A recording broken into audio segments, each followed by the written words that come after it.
Hello. I'm so excited. See my shirt. Fowler, You actually changed your shirt from 5 minutes ago. The intro, that was great. I was like, I don't know if he knows his camera's off, but he did, apparently. Oh my gosh. Hi, everybody. Happy Aspire Friday.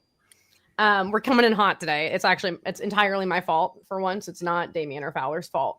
I was at a conference in Boston at the aquarium this morning, and then I had to come home. And Did you have Smart Pack? Yeah, Smart Pack. I showed Yeah. Aspire. You can't pack So, that. I showed Aspire to some TypeScript developers. Did you aspire to pack? Aspire, baby. All right. Our guest does not need an introduction, but to give him one anyways, we have the Mr. Scott Hanselman.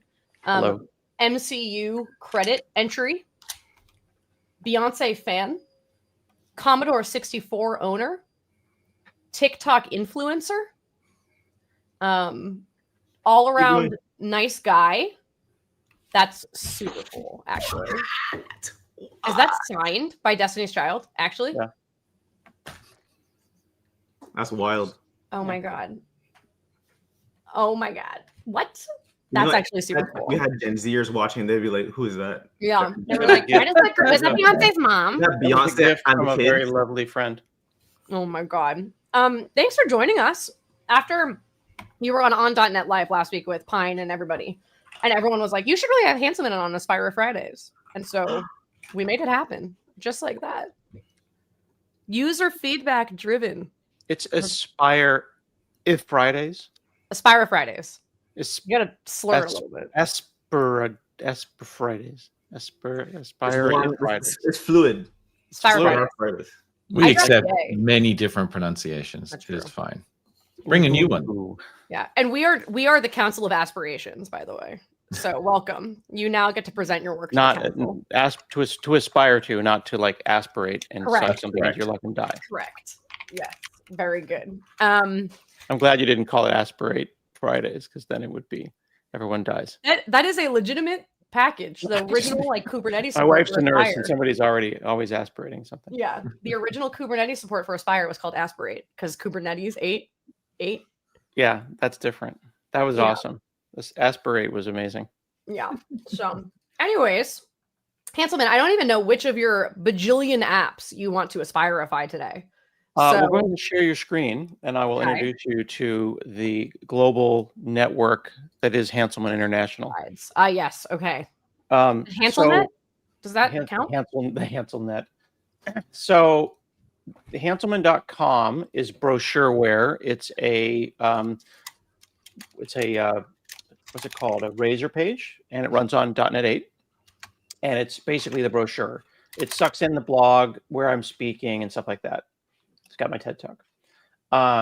Then Hanselman.com/blog is running DOS blog, and this one is on a version of 8 as well. It's a completely separate application. So if you look in the Azure portal, which I will log into, it is there's like 4 or 5 apps that are all living in the same Azure App Service plan, and then the podcast is its own thing. That's Hansel Minutes, and I think that's the one we should go and work on.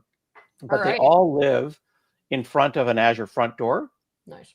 And they're all running on a pretty inexpensive app service plan.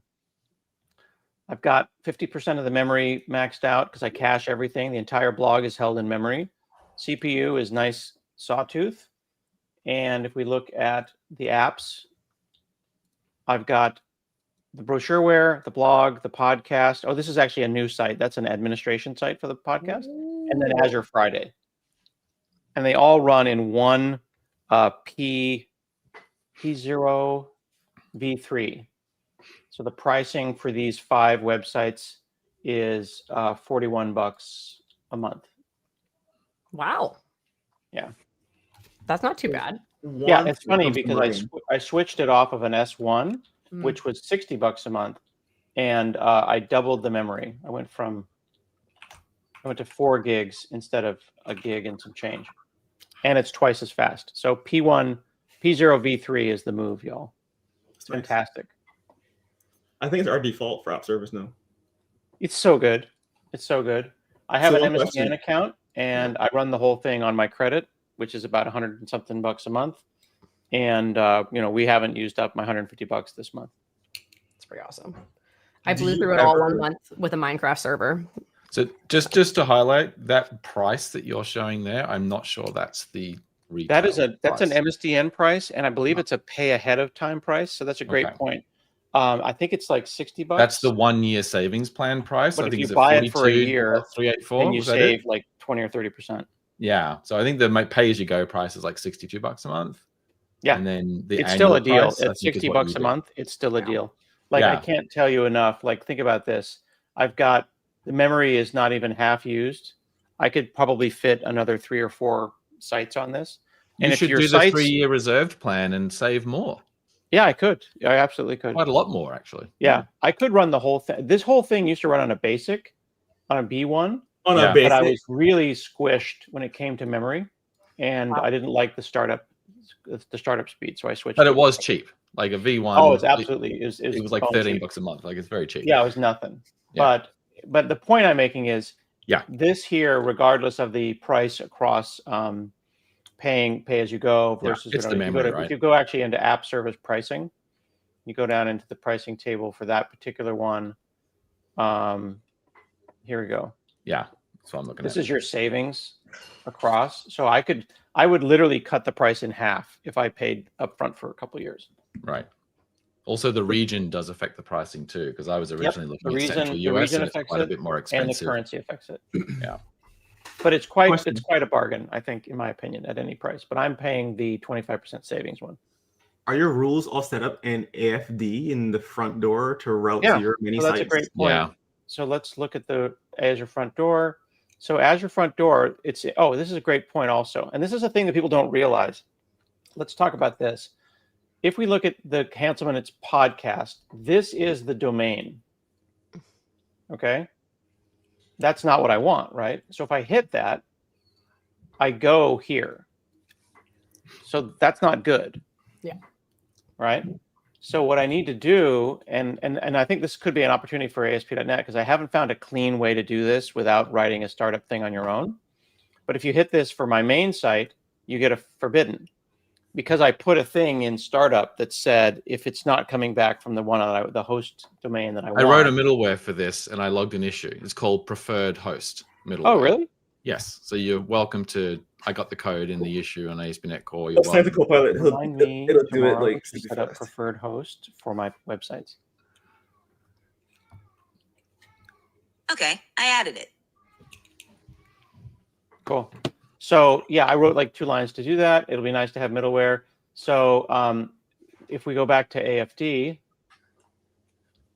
and we look at those, it took me a while Azure Front Door was initially expensive, but the new Azure Front Door, which is about 2.5, 3 years ago, is really actually quite nice.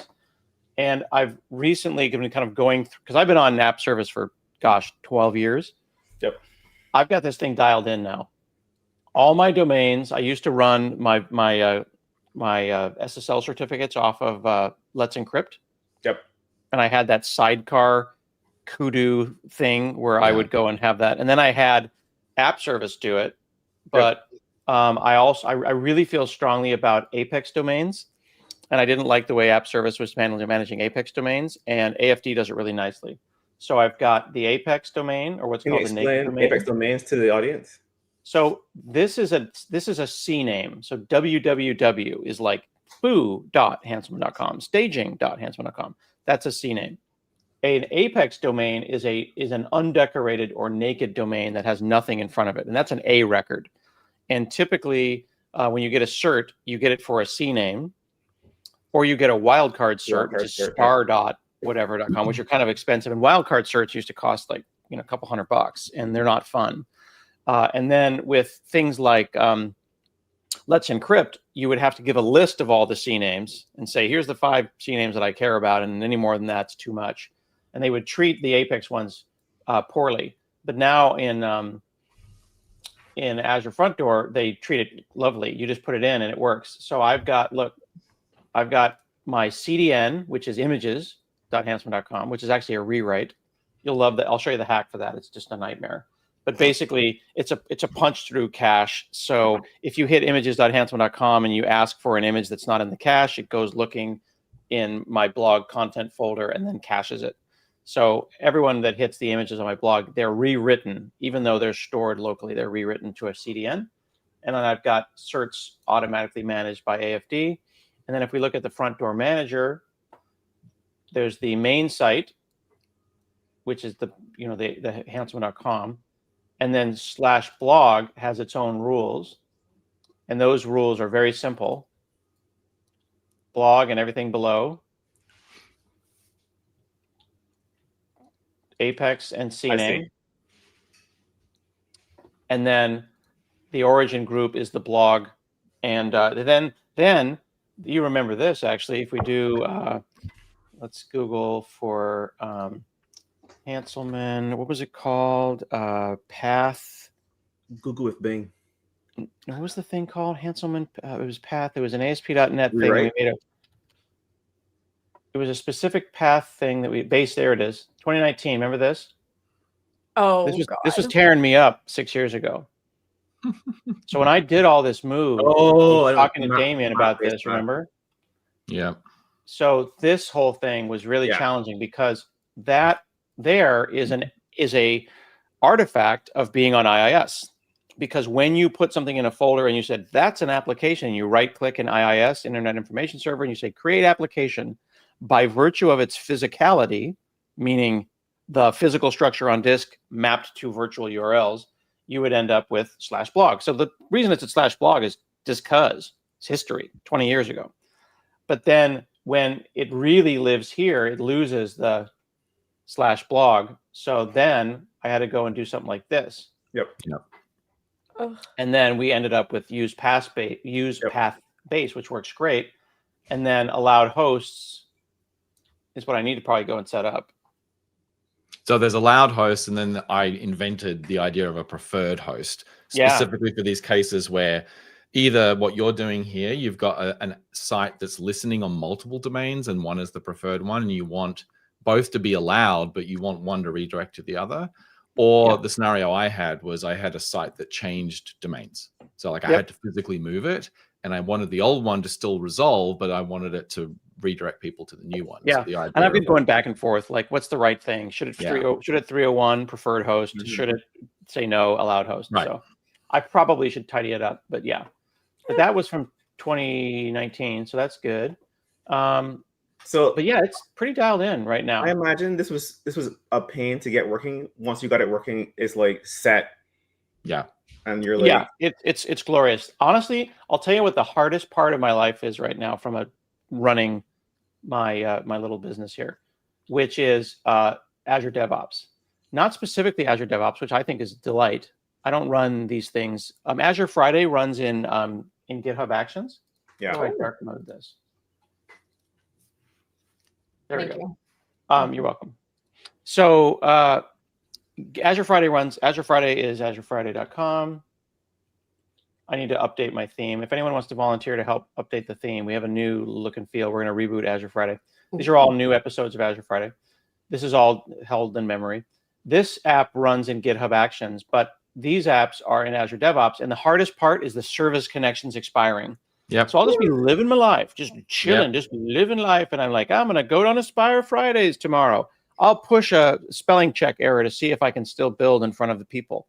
Boom, you're screwed. Yep. Service connections. It's very similar to even I hit this for managing my NuGet packages. So the token will expire in your GitHub secrets, and you go to push a patch after not working on it for 8 months, and then you spend the next 20 minutes refreshing the token. And so then you end up with this. Yeah. Yep. I have the exact same thing internally. So now I'm like, I don't know which ones I'm allowed to delete. Yeah. I don't know. What's the blue dot? Is that bad? Is the forever bit right? It's like there's no like set it and forget it. Oh anymore. wow. Like, I know what the blue dot means. Convert to improve security. Yeah, I was gonna say, why aren't you using the federated workloads? Yeah, that's the new one. I don't freaking know. Because the problem is you click on the thing and it says learn more. And then I click learn more and it's a book. And then I'm like, oh, never mind. That's fine. I don't want to do that. You gotta use GPT of some sort. to give you the right slop. One of the co-pilots, one of many Yeah. co-pilots. To give you the wrong slop to put in there. God. So okay, so what's your local So you dev? mean, hang on. Oh. So you mean this? I have an older site, and every few months I get this error. What's the Hold on, best it said- practice so it's not drama every few months? Didn't it tell you? It said it. Look at that. Course Number one. declaration. Yeah. That's the Here's new the one. no drama way. That's That's so that. funny. Change So all your yeah. stuff. So anyway, I updated it last night, so you'll be happy to know Okay. It should that work. theoretically we should be able to push this live today. That's Okay. awesome. All right. So what's your local dev loop like? Okay, so this is PowerShell. I'm in an Aspirified branch. I've got the latest whatever you asked me to get. Nice. I have Whoa, preview 5? It's not the latest, but it's okay. It's 10. No, it's not okay. Actually, you That should. It's is like later. way out of date. You should update. Oh, for God's sake, are you freaking kidding me? It's No, we're on later than RC1 the day now. before We're all using yesterday. RC2 builds. RC1 came out late this week. Yeah. Oh, So, and bro. there was preview 6 and preview 7 before RC1. Do you so want you're me to quite out of update? date. Yes, please. Yes, please. I'll send it. I'll send you a link. No, I'm not going to do that. I'll got to do this. You gonna wing it? I'll just run the thing. Oh, I Wait, hold on. see. Wait, VS but you update. if you have that installed, just do .NET list SDKs for me in the command line or .NET info, whatever you prefer. Dash. All right. Oh my lord, you have a lot of stuff. You have a I've lot been of doing out this a while. stuff here. Been doing All this a while. So you only this is strange because you only have that one preview 5 of the .NET Yes, 10 SDK, because but you it have keeps Visual Studio updating every 2026 time you run the installed. Visual Studio installer. It uninstalls the old one and reinstalls the new one. Right, but the build Visual Studio never came with that version. This is what I don't quite understand. So like, how is it you have preview 5, but you have in preview of 2026? But that's fine. Like, I don't know, Broseph. What do you want me to do? do Install me a it. favor. Right mouse click on the start menu and do add remove. Go to installed apps on the start Okay, so I button. gotta shut all this stuff down. No, before I get No, it. you not yet. don't, I'm you just don't. doing information gathering first. I want to make sure I know exactly how your machine's set up before I tell you to do something with a .NET installation. Well, That's all. This is why. Type This .NET is why for me. I represent the. I speak for the trees. .NET with a dot. Ugh. All right, so don't move. So okay, this is confirming that your version my 10 is God. coming from Visual Studio. It's Oh. just tracked From by Visual June. Studio, as is your version 9. It doesn't tell you which Visual Studio, unfortunately, but it tells you it is one of your VS installations. File So that you are- bug, kids. So if you're correct, you can either install the newer .NET 10 SDK just directly, and that will install side by side with Preview 5, because Preview 5 is being ref counted against Visual Studio. It won't uninstall that one. Okay. Yeah. So that is the least disruptive thing and the easiest thing to do, because then you don't have to update VS on this call. You On can the just stream. update. You can just install .NET 10. So do you want me to update my? I'm going to take the path of least resistance, which is Okay. you go and download .NET 10 RC1 from get.net and you install that, because then we don't have to wait for VS to update. Okay, it's a pretty fast machine, but okay. I appreciate that, but Upper right corner. Oh, there, I guess we'll there do too. that. That's Oh, fine. that's new. No, it's been Should there I not forever. have done this? No, No, that's no, great. fine. That's great. It's just that they were looking at the banner at the top that said "Get the preview now." Like Oh, that like, one get there? .NET RC, and that Yeah, will take you. I could do that too. I guess it's going to go to the same place. It goes there. Yeah. Yep. This is all Myra. Yep. And then This get is great Windows stuff. x64. Yep. And then we wait for that to download. It actually got smaller. The installer got smaller across the previews. I think that was likely due to being the update to Wix that we took. Maybe a couple of other things as well. And it's high DPI now, which no High one DPI. will probably appreciate. But Is is it? high DPI. And I Is it? I remember asking for this back in .NET Core 3, I think, when we added WinForm support, and that added high DPI support for WinForms. And I'm like, but our installer's not high DPI. And it's taken this long to get that done. Oh my It's a god. lot of work. Okay, so you go- run it so all when as but one. hang on though. Now I've got this loose .NET That's floating out correct. there. Now you have a loose install, which means when you do update VS, it'll update the one associated with VS, and this one will be left alone. And you are free to uninstall this one at any point. It's tracked separately in your install. All right. Because I also earlier, because I run my, Maddie was asking what my loop is. Yeah. Over in Ubuntu, I've got 9. And that I think God help them. That an older 9 though. It's always. I have the 9 that is released. Yeah, no, That you have isn't- the 9 that's in the Linux distro feed, not the up-to-date SDK Right, exactly. 9 that Exactly. comes from. And I've told Richard Lander this for years. I've always found that whole thing confusing. It is very confusing. It's I still use the they're looking to change backported it one. again. I want to I know. apt-get install. So Yes. It's God unfortunate. You help can me, I do did that. that. Just that you have to add a different feed if you want to Hey, get bro, the later like- SDKs. Yeah. if I can't do that and get the news, then I'm not. You I'm going to be can. like, How I feel There's about more Homebrew. steps, but my understanding is they're looking at changing it again to make it Yeah, more yeah, in yeah. line with what you're expecting. So the point is that I can go .NET Build on both of these. Oh, another thing I ended up with is even though I'm on Ubuntu all the time, at some point years ago, I typed sudo in front of one of these and ended up with my NuGet restore up in root whatever, Yep, which That sucks. should be fairly straightforward to fix that So one. I had to go NuGet locals local, clear, yep. and then I went and I updated my Yep, my bash RC. yep. Oh, you didn't have edit installed. That's a shame. Forgot that's the Rust edit. Yeah, it's nice. So then I had to go in here. I really And just I like did- watching you try to pick an editor. Yeah. I just saw you go via net pick go. I mean, I could. He wanted me to do that.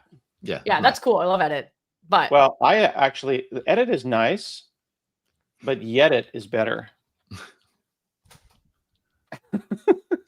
is that yet another edit? This is yet another edit. This is Malcolm Smith. I'm a fan of Malcolm Smith, and this is his original actually. editor. So I like like that. that one. But All both of them are lovely, and I recommend them both.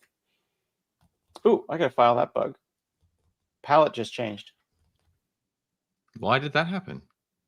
Well, because Yedit Oh, it tweaks runs the console this color mappings? blue, Yeah, and see, yeah. and then Edit runs this color blue. So Yeah. they swap the palette out. And then- And then Norton Commander is like a whole other oh god, color yeah. of blue. So, all right. So you build And- and then you run them all. You run them in VS. You run them all separately. Oh yeah. So in here, I've got these PS files, and I'm really a big fan of PS files because you get the extension which works on Windows when you have PowerShell, and then you get the shebang that makes you work on Ubuntu. Can I interest you in replacing all of your PS1 files with .cs files now? Yeah, that you're 100%. .NET Happy to 10 do now? that. But I would need to have .NET 10 everywhere, You would. which would involve chaos and drama. But when .NET 10 comes out, it's I out. will release. RC1 has a go live license. Is that not Yeah. out enough? When it's out, I will Okay. update everything because I go even numbers. No, Anyway. you're one of those people. Except that you have .NET 9 installed because it comes with VS. Not in the cloud, bro. Everything in the cloud is 8. Wow. That's unfortunate. Okay. Sorry. You're not All doesn't right. sound I like need you're my sorry. site to run. No, you're a without drama. customer. I get I'm a it. customer. Wait, Did you see the announcement this last week, Scott? About Yeah, the I change did. we I made to tweeted the support? announcement about how we were switching over to 24 months. I've been talking about that for years. I'm glad we finally did it. Yeah. One less Ashish in the reason to comments not is use saying the newer PS1 to version. CS. When did that happen? It's not that it happened. It's that Damien is pointing out that, like, why have yet another thing lying around for scripting? You've got .NET. Use .NET. Yeah, there's file-based apps. So Yeah. .NET Run app.cs works. So And the I shebang also one. have Shebang. in my hands. I always hit like I have like this claw. This shape of my hand right here. Mm. That's the shape your hand needs to be in to press Shift Control B. Yes, correct. Wow. So I've been pressing Shift Control B for many years. So I've made First it of so all, when it's you Control press Shift B, not Shift Shift Control Control B in the command line, it types .NET Build and hits Enter. That's the wrong order. It's Control Shift B, not Shift. It's Control Shift B, yeah. Like Yeah, what's a but that's Shift a- Control okay. B? Shift Control Shift, Shift B. Control Control B? Shift B though. Control Shift B. Oh, you B with your thumb? I B with my index finger. I B with my other hand. I use my other hand. Are you kidding me? You guys know how to type? What are you talking about? Weirdos. Are you guys doing this? I go Control Shift B. You I can usually go like that, and Keyboard one of with them your is usually thumb B. now. Control Shift and B. B is Anyway, like the point is, Control Shift B automatically, and then F7 gets you this. Okay. I live a very lovely life in the Yeah, in the command line. And then here's my get tree. This looks chaotic. I mean, Bro, it's not chaotic. Right up our alley. I feel like I'm spazzing out right now. How All right, is this? so This we is haven't wonderful. actually answered Maddie's question yet, really. Like, So the what loop does it is- look Run the like app, for you run to the go and app. make a change to Hansel minutes? Like, can we look at what your inner dev loop looks like? Yeah. So, that's a good point. There's in the folder here. That's the website.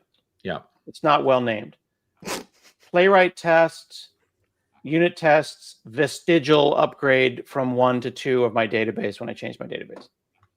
So I have to go down a folder and then run that. Okay. Okay. And this is not the blog. This is just the website. This is the podcast. This is a podcast. Sorry. Yep. Because I wanted a site that was complicated. Like I wanted something with some work. So Yeah. you don't have, it sounds like then you don't have a local setup that really emulates what's happening with all of your sites, the way they're deployed in production, where they share. Oh, that's actually a great point. I never thought about that. So what I don't have, shoot, you just blew my mind, Damien. What I don't have is the ability to run Right. all 3 sites Cancel at call. the same time with paths. So That's we actually- that could is likely actually fix that for you today. Oh, sorry. I don't know That if we was can do not- it today. This was not The speed actually at which we're planned. going, we're going to get very little done. Wait, No. we're 37 minutes in and Maddie has not sworn yet, and we haven't Yeah. had a crash. And we're like, this is amazing progress in my mind. Yeah. So No let's AV try and do issue? something real. I think we could Aspirify the whole thing. The biggest risk is that the blog has not been touched since 2024. Right. So here's my proposal. This is what I'm currently thinking is our first click stop, to use my favorite. How's that not on the board? I Maddie? know. I was Um, just thinking that earlier. So I think Are we going to We click could- stop we and could double get you click on very- that click stop? very Yeah. quickly to, you can just Aspire run in the root of your repo and it run, and we have whatever we could have all 4 sites configured as resources. They don't all have to start every time. You could have it set up so that when you Aspire run, the dashboard comes up and then you pick which site you want to run. Or you could have one site always start and then we can make the other ones explicit start for now, and then you can decide when you want to start them. So Well, you're not always waiting for all the sites to start. Right now, this is my dev drive. Right now, that and that Mhm. and that, there are all the other sites around it. That's the blog and the brochure. We could get those working today. Oh, wait, these aren't the one repo. I just Central realized. Aspire Dude, I don't repo? have it in one Central repo because repo? this is 20 years No, of. that's okay. I'm not judging you. I'm just realizing that Yeah, this is we a are multi-repo. You're being judged. I felt pretty No, I'm just judged. excited. We'll be like you. It's pretty I judged. mean, we could just create a separate folder as a sibling, and then reference those folders. But where does the code? Where does that live? Like in Just the do repo? the app post. and then I first, have and my then- administrative site, which is in Yeah, TypeScript. the new one, right? Mhm. Yeah, I think if we're gonna do the Uber thing, where we're just gonna orchestrate multiple sites Yeah. with this Uber site, have the app post be a sibling folder, and then have it reference the other subfolders in the Right. same. But then, are you suggesting if we want to like then put that in Git, you're going to use submodules or something, which is like a whole other level? I think that's like separate because Yeah. So you just want to keep it local for the moment. Yeah. Let's just start So- totally local. yeah, right now it's Yeah, local. and that starts that sounds very scary to me. What part? What part? All of that, the submodule part, not a fan. No, no, Yeah, no, no. I don't like that idea. I think we just do local. So like we just make it so on Hanselman's computer he can run Hansel Corp. Why don't we on start? Let's start by getting one site going, which is the Yeah. podcast, and Okay. then make sure it can still deploy. Yeah. I mean, Right you now, can I'm on a- also you could also just anoint one of your repos to have the app host as the primary, and then it could assume that projects are cloned above it and next to Right. it, and you can add them by path. Like that is all doable. I would put the app Um, host in core if I were you, like core. So, Yeah, that kind of seems like the one that that's the most modern one. Well, the app host for the problem is though, Hanselman.com is the main site, but Hansel Yes. Minutes is a totally different Yes. totally different domain. Yeah. That's totally fine. The deployment is this whole separate thing. We're talking about running Aspire. We're just run, talking about organization, yeah. so like the that way you want could things to live. locally run everything together. Right. We joke about Hanselman International, but like you're basically saying run everything my entire Yes. life is. Yeah. You Do you could. have Azure any Friday, machines where you everything, don't clone all of everything? it. What's that? Do you have machines where you don't clone everything, or do you usually? Yeah, Just of kind clone course, them all? because they're separate sites, bro. Like Sure. they're completely different. So I have a machine that's only the one I do admin on because it's like an ARM machine and it's in TypeScript. So I don't bring down the entire thing because they don't have any dependencies. That's another point that might be worth noting. So then it should be probably individual. There's two options. I think one is we could build the Uber router to multiple sites that runs only locally, or we could choose one of these sites and Aspire. We could, and the other way was I was thinking you could even make the app host completely separately. And that makes more sense and to then me. You reference the other ones by path. By path. You set them all to explicit start, and then it's like you don't want to start the other ones, you don't start them. It doesn't. Nothing will fail if it doesn't. I want to make sure that there is value added, of course, and not. And again, don't take this the wrong way, but like getting it all to run almost seems like a parlor trick. So tell me why it would be cool. Like I'm imagining myself, like I'm doing a demo. You're absolutely right. Like it's and it's like it all comes up. These sites don't talk to each other. It sounds like there's two reasons. One, they do talk to each other a little bit. Okay. So the website. We haven't talked about dependencies, and we haven't talked about including site to site or things like databases or file storage. Yeah. Okay. So the way that they talk to each other is kind of jank because this is classic web development 20 years ago, which I think is still classic today. Which it's like cache everything, URLs matter, and it's okay to provide services to other applications. So, for example, this list of the blog, that's literally calling my own RSS feed. Yep. I don't go to the database. I don't need to. I go outside the world back in. Serves that RSS feed.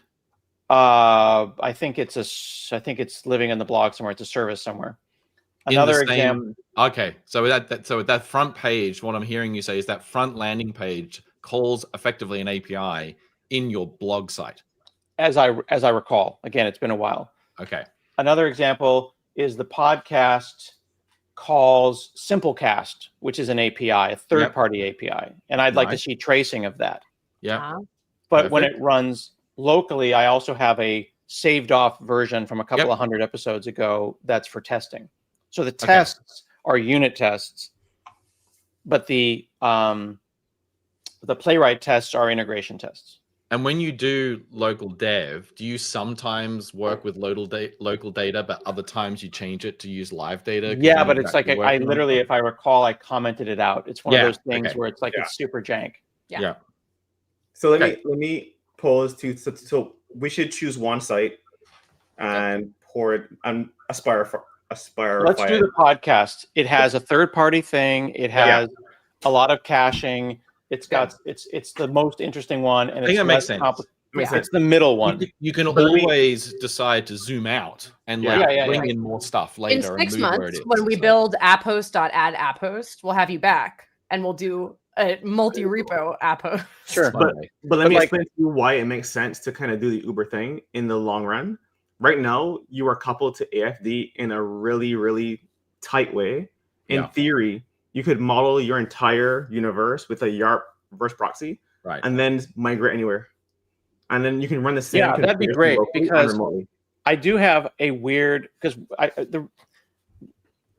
use the website as a sample because it's a real sample. It's like I need to keep this thing running. It's been my life online for 25 years, 30 years. So it has real world weird things about it. Like Hanselman uses parts of Cloudflare, but everything else uses parts of Azure Front Door because history, right? History, yeah. I'd love to be able to formalize the canonicalization of URLs. I'd like to have better searches to make sure that I don't have certs expire, better cert management, because sometimes certs expire and I'm like, why did this happen? I've got third-party things like this is my XML feed. So if you hit Hanselman/subscribe, it brings up the RSS from another third party. But let's do this site here. Yeah. Let's start there. I think it's a good idea. This is good. So I made a branch already. I made a branch already, and now we're on RC1. So let's get you the Aspire CLI. I did that already too. You did have that. Okay, cool. Oh, okay. What version have you got? If you do Aspire -- version. No. The real Aspire CLI. Oh. Oh, you got the non-AOT version. Look at that. Still slow. Yeah, like, and that's old. Let's All get right, So why? Help me understand with respect. Why didn't that install that? What? it's It not did. native AOT because It you're did. not on .NET 10. So history, for But- all the but same I reasons that just- you're telling us your site has quirks, the .NET tool ecosystem has supported different things over time, and it's not until .NET 10 that it actually supports tools that are compiled other than framework dependent tools.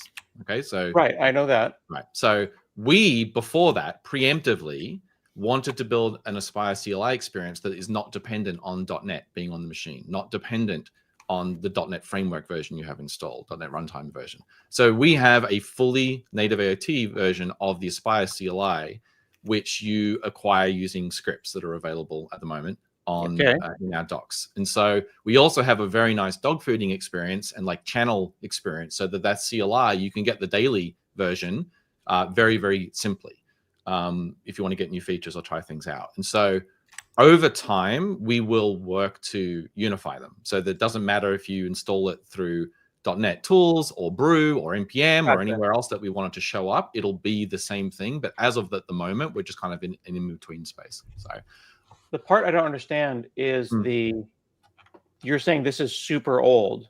It's not super old. It's the currently released version. Pre-released. So it is the correct version.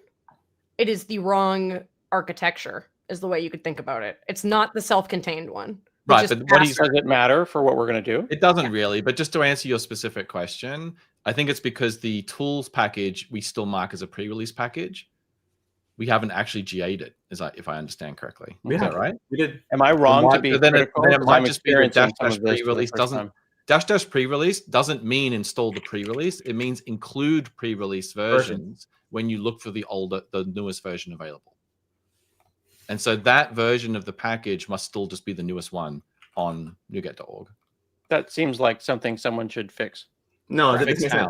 What Pre-release just means allow pre-release, not. Yeah, that's right. Has forever. That's not new. Said, That's just and there's no pre-release version that's newer than the latest release version. Correct. That's why you're getting the release version. Right. How could someone know that if they were not the set of all people? I'm pretty sure that's how like all the package managers. But this is right. It's not old. It's only old because we're thinking of using like 9 point. No, I know. See, this is the part I'm confused about, David. You just said it's not old, but Damien like recoiled like a vampire to garlic when he saw like 9.4. That's because the team is using daily builds. That's why. Yeah. I see. So my question is, as a person who is new to AspiriFridays, should I be on daily builds to do this? How much? I already told you that I do. We're trying to figure that out. I think we're trying to figure out if we want to put you on a daily build or not. Right. Well, know this. I don't want to put .NET 10 RC1 live right now. No. This has nothing to do with your runtime version. No, I know. What I'm saying though is that it's a slippery slope from daily builds to now I'm running, my own private build in the cloud. Let me challenge you because you have VS18 installed. It's the same level of pre-release. Yeah, it's totally. VS26, you mean? 26. There you go. I do, but I don't because I have them all side by side, and I use this one when I do my work. Machine. What? The CLI is a tool that runs locally. It doesn't affect your like deployed. All right. It's all just like tool chain. I mean, we can keep the .NET tool version. If it's slow, we can get you the AOT one. But we've now like enlightened everyone as to the chaotic nature. I too ask myself about 4 times a day how I would know anything if I couldn't just text Damien and ask him why. Well, I mean, start with 9.4.2 and see if we hit any things that got fixed. If we do, then we can. Then we can over to it. Well, I mean, I was joking, and some people picked up on it when I said I speak for the trees. I try to not do dailies every time because that's not necessarily representative of what a real world person. Absolutely. I try to make this real world, and I think that it has just the right amount of bit rot. Yes. To represent a decent customer. 100%. What we do typically though on AspiriFridays is we will run through someone's app. We will hit 10 bugs. We'll fix 10 bugs. And we'll come back the next week and hopefully. I see. If we do it again, to hit no bugs. Yeah. And just have it work on the first try. Yeah. That's my expectation. All right. So in wherever you want your top level code source. So if you have a source folder or here, Aspire new. Aspire new. Aspire new at the Hanselman level. Yep. Sure. At the repo root. That's what she's saying. Okay. App host and service defaults. How do I know that? Why doesn't That's it a tell great me question. here? This experience is something that needs a lot of work. This could have like a lot of text. Yeah, we're potentially going to throw out this whole Aspire new experience and change it all. What are you So, highlighting there? Sorry, you trying to what like it should say. Description. Adding descriptions. It's actually funny. We had them, and then we were like, "That's way too noisy," and we took them out. I would say if you're using text mode, it is your opportunity to put a lot of text. Yeah, that's a fair point. Honestly, this is the wrong list to be showing here completely. This whole experience is something we were talking about just last week. This is really, we just kind of mapped what's in our .NET templates for Aspire to this experience. And what we really need to do is think about what we want this curated experience here to be. Yeah, So I have literally no idea what these 5 things are. And that's totally valid. But I'm trying to play the totally valid. And honestly, every person we've shown this has had the exact same feedback. I don't know. Just want to make sure because it's like foobar, foo, exactly. bar. I don't even know what these terms are. Yeah, right. Totally and I know to pick that one, but this one shouldn't be first because I know I want to pick that one. Yeah, I totally get it. Yep. So yeah, I hate this. Yep. Okay. So pick this one. Do I get to have another one of the same name? Is like now I'm afraid that I'll pick the same name and it'll be wrong. What does that mean? It'll append .apphost. How could I know that? Again, so the reason I'm pointing this out is that I have problems already that I am in a folder called D GitHub Hanselman its core with another folder underneath it called Hanselman its core. And that's just history, right? Yeah. This should be called Hanselman its web, but I called it core because it was .NET Core and I moved over from .NET 3. So like question then, it doesn't cause enough problems that you spend the hour to fix it? The problem is I have to go down one folder to type .NET Run. That's not a big problem. So that does not the only problem that you're that is the only problem. Okay. Aspire we will fix this by what we're doing now. So okay, I'm just pointing out that like I can't type .NET Run at this level. Yeah, understood. Because there's nothing we are to trying run. to set you up so that you can type Aspire Run at the root. Okay, cool. And in fact, You're Aspire Run specifically, this is going to be a problem. It does not matter where your app host is in your. This is going to screw up my repo right now if I hit enter. Hit Control C and just start over and pick. No, I just want to point this out. This is important. What? If I hit enter here, this is going to booger something up. Guaranteed. It won't. It will because Why? there's stuff in that folder. No, it's a dash, not a dot. Wrong folder. Oh my God! You put a dash here and there's a dot here. Well, that is going to make. It doesn't care about your current folder. No. Hang on, Scott. You are confusing. Your present working directory has a dash in it. Yeah. So you've already, like you said, dash. Oh, I'm already in a bad state. Yeah, you're. So your assumption was like out of date. So no, but I didn't even see the dot versus the dash. I know, but now what I feel like is going to happen is I'm going to get a second folder underneath called Hanselman its dash core. You will. You will, because that's the current folder, and then what you entered for the project name or accepted was based on. And because I have this folder, I'm going to get 2 folders next to each other, and it's going to look like chaos. It will. Understood, but I would argue that that's not necessarily our fault. I mean, you have a folder called Hanselman-core with a. I'm a customer. It's always your fault. Okay. I think you should Control C and call it something meaningful. I mean, you can literally just call it Aspire if you want to.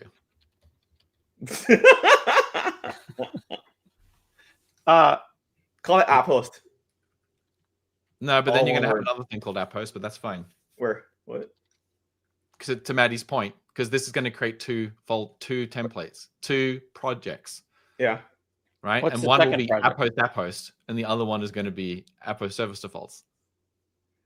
If you want to do it completely manually, you have to create everything individually. You can't pick any of the multi-project starts, because then we have to put the suffixes on them in order to differentiate them. Right. This is why this experience really is based on templates that honestly were built for the Visual Studio experience, where you file new, you get a thing, and then it splats a solution out. That is what it's built for. It is not built for the CLI, but we're reusing them because we haven't built new templates for this yet. David Pine is having a field day in the. He's loving this. Yeah. So you have Git, so you can just like do something, and then if it looks terrible, we'll just just like reset, and then we'll do it again. David Pine mentioned everybody. If you have a bingo on the bingo board. What did he say? He was mentioned. That's all Oh, that it's matters. true. That's I the don't have that swear. one. So what is it? Caching, naming things, and off by one errors. What are we naming this thing? Yeah. Aspire. That's not a keyword. Which template did you pick? Well, that's another thing. So Doesn't tell this you. should have, It did. when I you should pick a continue thing telling I you. agree. We're gonna It have to should. cut in I a agree. CLI, it should say what you just did and I then agree. go down It one. doesn't. It should. Yes. Hansel minutes is coming in the chat too. Hansel minutes.apphost, Hansel minutes.service defaults. Hanselman, frankly, because we're going to use it all up. Maybe. Maybe. Yeah. That's a good start. That's a good start. Let's start there. Nice. Cool. Nice. I feel like it's close in that it has emoji, but that it's Yes. not close in that it's missing a lot of text that it needs to be showing. Yes. Yeah, agreed. Yep. You're welcome. You're welcome. This should be dark mode. Hit yes. Can't be. We don't control that. But I agree. Okay, so let's look at the diff. What did it do? So then I'm asking myself, what should I do now? What did There it should do? be a line after this that tells me what to do next. Mhm. I like that's actually pretty good feedback. It should Yeah. say Aspire Aspire run. run. Yeah. Because I literally I don't know. I don't know exactly. Yep. Do Aspire Yeah, run. We When created we a have solution. watch, we create a it'll solution be file. Aspire run. Oh, okay. So you just have a loose random Hanselman folder, no solution file. Yeah. No, there is a solution solution file. Is there? No, there's not a solution file in this one. Oh, there is. There It's is. right there. There is. Why do I have it? I don't want a solution file. I have a solution file. Yeah, I thought I know because that. it didn't have the solution. That's why I chose this one. I thought only the starter app has a solution file. No. I mean, it's we not. we discussed this the fix for all this stuff. I think that was the right answer. Yeah. This currently is not This in is the not. best state. It's not. We're gonna have new features that make this like more turnkey. Yeah, absolutely. Like, But right we now, want we we're gonna want make an Hanselman fix it. experience rather than something that's more like the traditional template experience where you just say create this template and it splats a bunch of files out and then you're like, what do I do now? That's not what we want for this. You're absolutely right, but that's what we have right now. Yeah. So at the current moment in 942, This is still a good day to do this. Oh yeah. Yeah, it's great. I mean, Yeah, like so- this is fine. I mean, the other option we could have done was if you were to open this in Visual Studio, you could Aspirify the Right. current app, and it would add to your current solution Right. and do it in a cleaner way than this. This is kind of like sideways versus This is what stick VS shift. does. I like driving stick shift. Yeah, I know, but it's messy. So It just has you're less gonna have to features. go It more doesn't to- have things like current solution awareness because there's. I don't think you should require someone to install Visual Studio. No. 100% agree. Of course not. It's not You're the one that required. mentioned it, David. No, we're talking about experiences. So the one in VS is the smoothest for adding to a current project that is already .NET. Yeah, for CLI. Brownfield. The CLI is not yet aware of your current universe, but we're gonna do both things. Oh my god, he's already scratching his back. So I was on a show on a Zoom call recently, and I pulled out my back scratcher, and another old man pulled out his exact same back scratcher, and we just There's sat something there. about it just feels totally over the line for me. It's like TMI. Like, I don't need to see that. Sorry. This is TMI for you. It is. It's just. I know where that is. It's on my back. Exactly under your shirt. Is that a problem? It's just. I mean, I think love you, man, over the but I'm not line, sure that over that's the what the line world needs to would see. be if I just left it there, like Jedi style. That's actually strangely not as bad. It looks like you got stabbed. All right. So we landed here. I don't know which what is to not do now. Great. Okay. And honestly, like, let's just call it what's real. The Should .NET we command delete line this? experience for working on existing solutions is not great. It's just not a good experience today. There is not a single. You can't add a project to an existing solution in one command in .NET today at the CLI. You can in VS, to Fowler's point. You have to manually, to your point about driving stick shift, create the project and then manually update the solution file to reference that project using another CLI command. If you want to reference other projects, that's another command you have to add. You have to know exactly what you're doing to use the I think CLI. Hanselman, like best case scenario is to delete that folder completely. Yeah. Open up the solution in VS. No. Yes. and then add existing. I don't like that solution because what if I were a Mac user or a We Linux can do it manually. If you want to do it manually, we can tell you. Let me drive. Let me drive, boys. Let me drive. You wanted to David? use 942 and use the current experience, right? David? Hold on. The current experience is best for adding to an existing solution in VS. It is. We're not doing the best experience. We're doing the one that's what we're doing right now. We don't care. Think about the customer, but let Maddie drive. All right, Hanselman. I just CD got like 3 into bingo Hanselman. squares in that one conversation. It was great. Yeah, that's actually probably true. David interrupting Maddie should be a bingo square. Oh, that's there somewhere. David interrupting in general, I think, is there. Also, Okay. pause. Wait. I just say wait. Madison, Like, what do you want? Madison. It's Madeline. Good job. CD Hanselman. Oh, painful. We're gonna make him type RM Hanselman.solution. Kill it. Oh, Dell, sorry. And then move, whichever the PowerShell move is, the 2 folders up a level. What? Oh my God, you're gonna copy paste. I'm not going to move. Doing a move with that is a classic Windows user move. I do the exact same thing. I could do it, but you're asking so for much trouble. quicker. MV-R-FO. So hang on a second. You're telling me you want Hanselman way up here? No. Up 1 level from where it is. In the repo root. Oh, you want these two alongside these other guys? Yeah. There you go. All right. Nice. In your app host folder now, the Hanselman app host in folder. That directory, so it just turns you out. Hang on, I got to get back there. Yeah. Okay. So go into that app host folder. That bad boy. What do you want to use for your code editing today? Do you want to use VS Code? Do you want to do it here? Oh, I'll use VS Code. Okay. Open lay VS Code. Well, hang on. Let me open VS Code higher up, right? Yeah. Damien. This is actually good for us. Okay. This is good. All right. Nice. Very nice. Are you going to do Yonsei thing? Yeah, there we go. It's better when you learn something. I felt like red was the move, but I'm going to go to Yonsei. Yeah, I like Yonsei. Oh my God. Is that a custom background for pets? I haven't seen that background yet. It's built in. That's the forest. Oh, that's the forest? I haven't seen it in a while. Okay. Anyways. So you can see you have your Solution Explorer pinned like an absolute madman. Those two. Isn't that literally what you're supposed to do? No, I always use the Project Explorer. But that's okay. It's okay. Right click on the solution. You're going to add 2 new project references. Madison.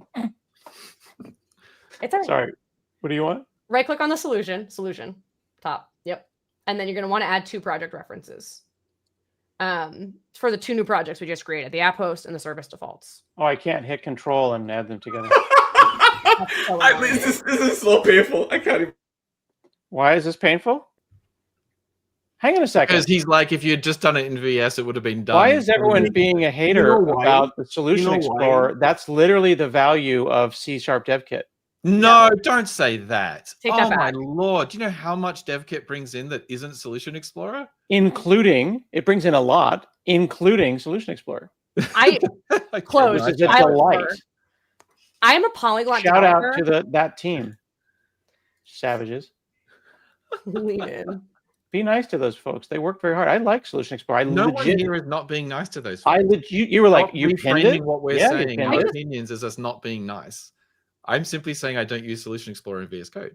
Well, you're missing out. I have too many non-solutionable.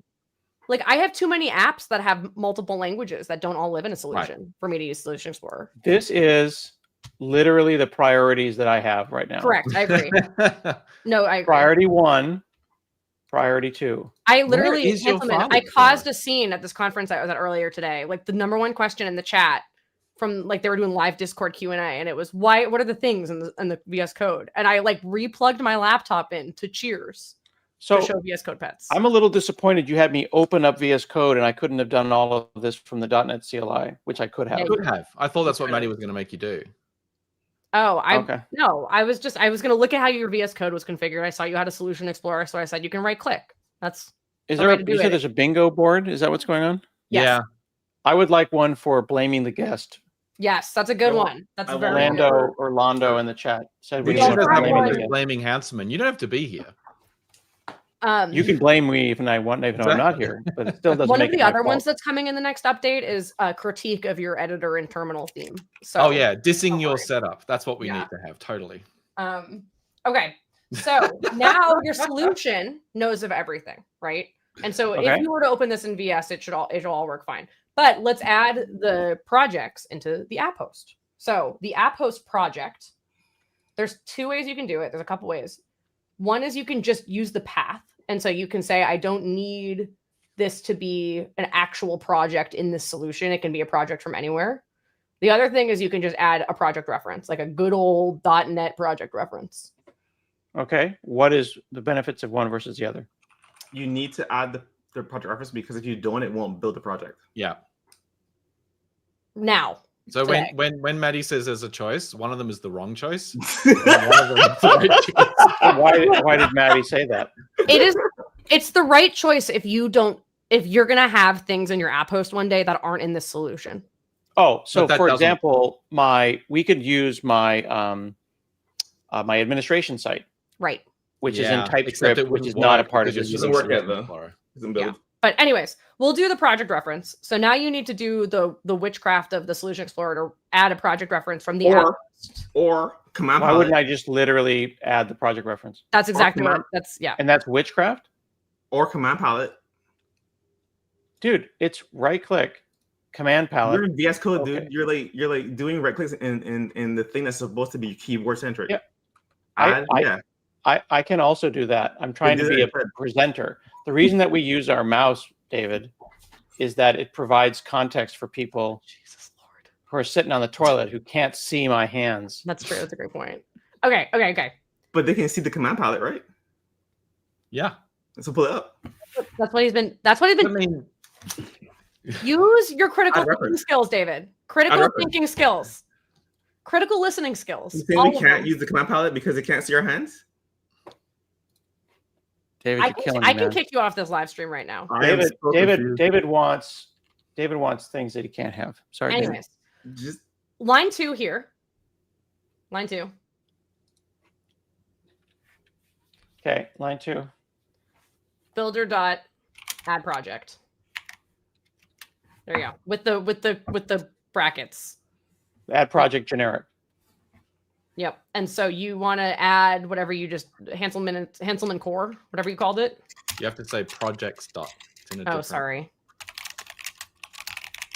So there will be a type that is generated for you. There you go. And then you need to pass that in. Is it a type or is it like that? Type. Like that. And then you give it a name in and the you need paren. to pass a name as a string to it. So you need to give this resource a name. Can I name it a domain? Anything you like, what I except that think it, about it look at as. see the squiggly. It's validating it. It's telling you that can't. There are limits to what you're So allowed to call it's stupid that I can't use a period.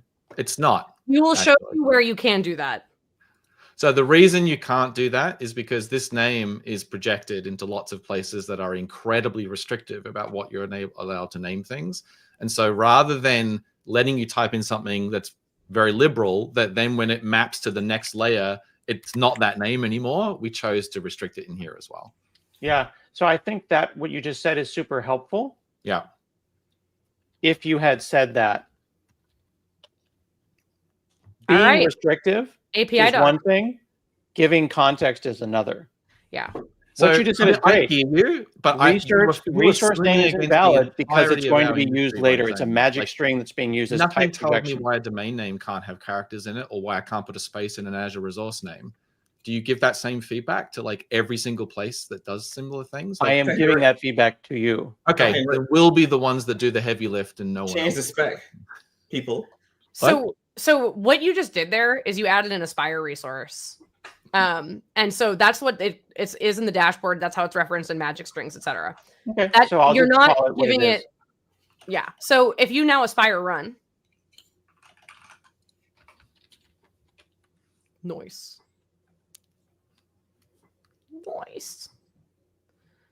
You could have also, if you're a big debugger fan, you could F5 the app host, but Aspire run is cool. So, oh, wait, This is what's the issue here? Which one is it trying to run that's failed? 9. Oh, you have 8. Just change the app host to 8. Well, I have 10. I have Oh, a yeah, whole you could do big thing 10 to make too. me install that too. You could. Do we want to put them on the daily? No, No, hang on. I'm not We actually installing it know what daily. the problem is. Yeah, no, You I know, know. the problem is, Don't guess. why did it want 9? Who's asking for 9? Exactly. Who is asking for 9? The reason it's tell you. asking for 9 is because I knew Aspire what New had a template, and the template didn't pick But 9 you rather have than .NET 9 installed, do you not? You don't have .NET 9 installed at all? The No, template man. hard was 9, yeah. that would go here. I thought when we got you to list SDKs before, we saw that 9 was installed. Nope. I don't Yeah, do what's I the don't 9? do I don't do STS, baby. App host is asking for 9. It is, yeah. It is because we default, and this is a hard-code it. limitation in the .NET templating thing. Like You should we have can't defaulted default to different what I PFNs in had and different not defaulted environments. to what I didn't have. Yeah. So, yep. This we is a learning? I mean, is this known. helpful? Are we learning? Hold on. I have to judge. Wait. Yeah. Bingo card. Did you open Explorer and drag the file into VS Code? I couldn't figure out how to get the text file open from I there. saw.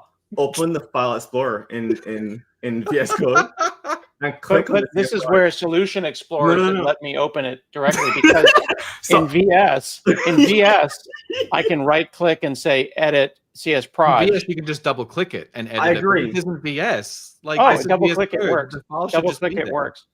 The Yes! problem is that double clicking things is not discoverable.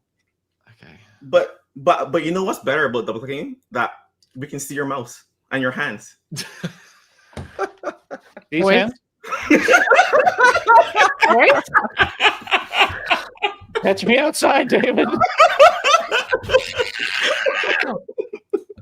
That's funny. Oh, this is so good. I should have Right. eaten something more. So you really are living the LTS life. Yeah, bro. He So said you it like are 7 I times. said it 6 times. I don't know how many swear more times I thought have you to had say .NET it. 9 Am I SDK the only installed. one who listens here? Why do I have to listen?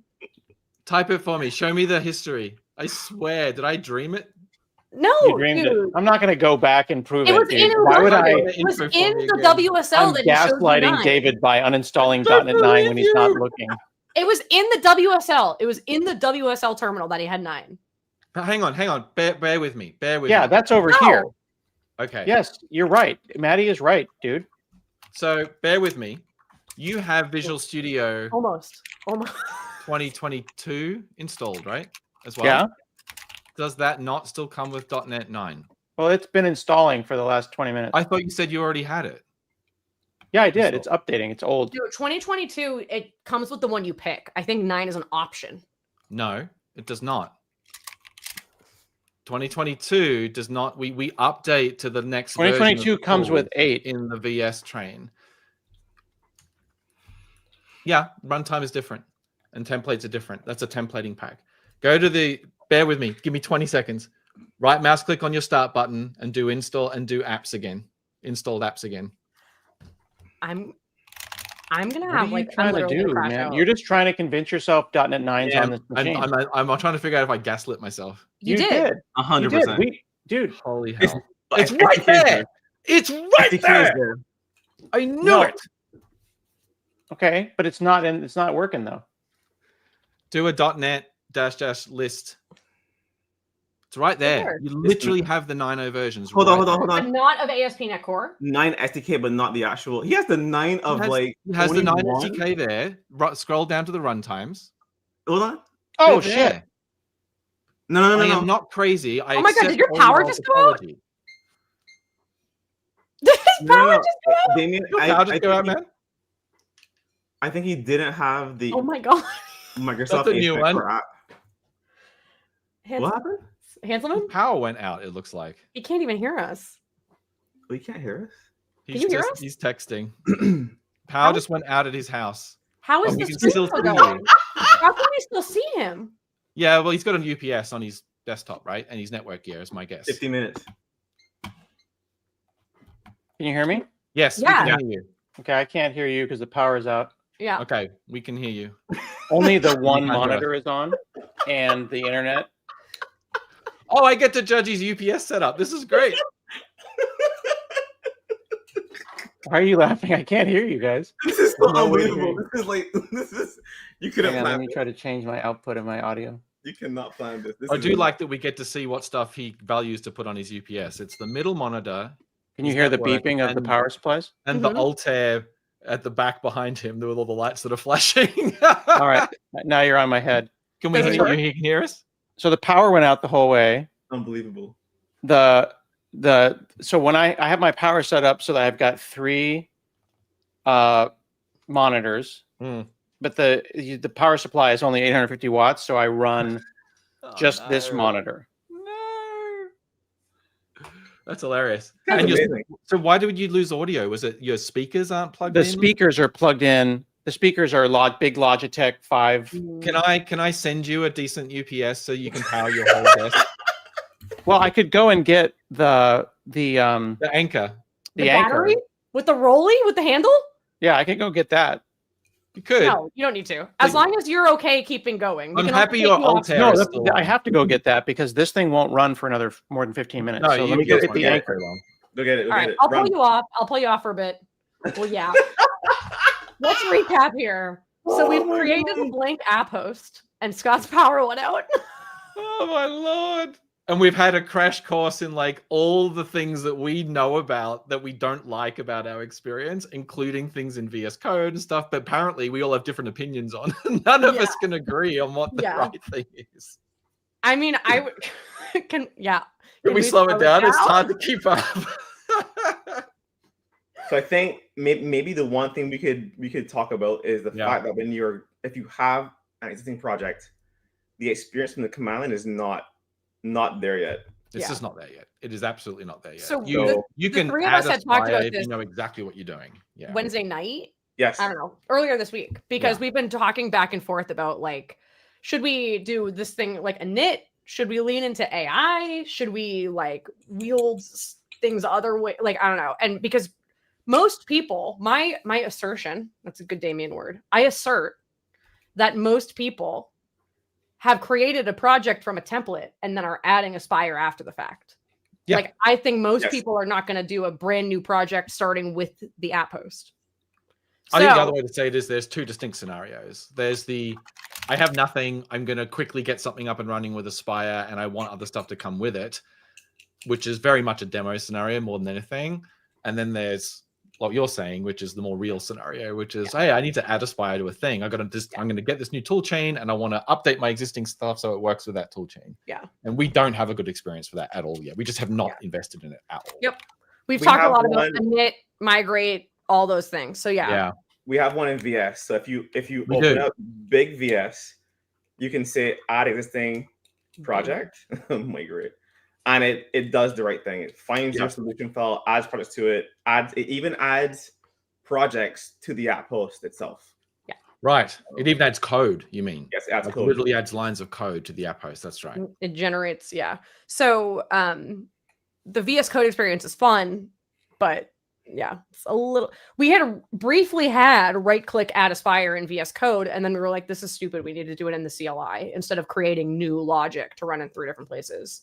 Scott, God, you were pulled off the stream, by the way, so nobody can see you. So don't worry. Oh, you want me to add you back? You just typed it. I was gonna say, let me know when you want me to add you back. He's back. Oh, he can't hear us. Look at that there we go. absolute chunk. That's pretty cool. All right, hang on. Huh. Okay, so So we're gonna use why did you remove me? Because I didn't know if you were gonna like bend over the desk or something, and you didn't want people to watch you plug. See my things butt? in.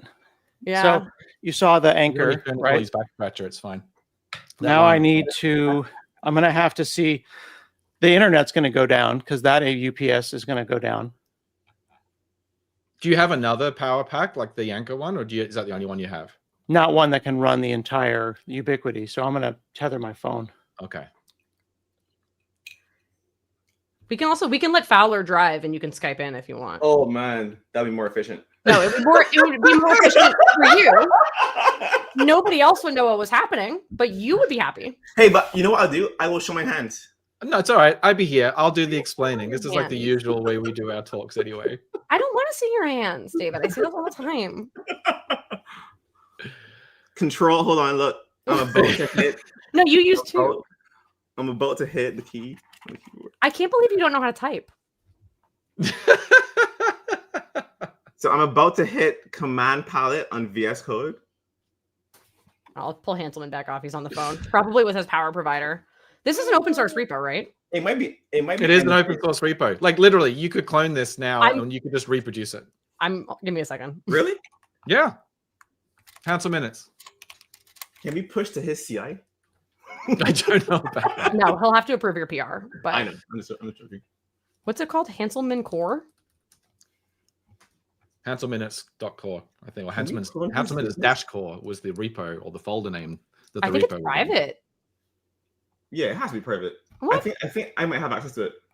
Yeah, I think I might have access to it too. What? Actually. I don't have access to it. Well, Definitely that's- not. Like he alluded to, Fallow and I have numerous times helped him with stuff on this repo. So Okay.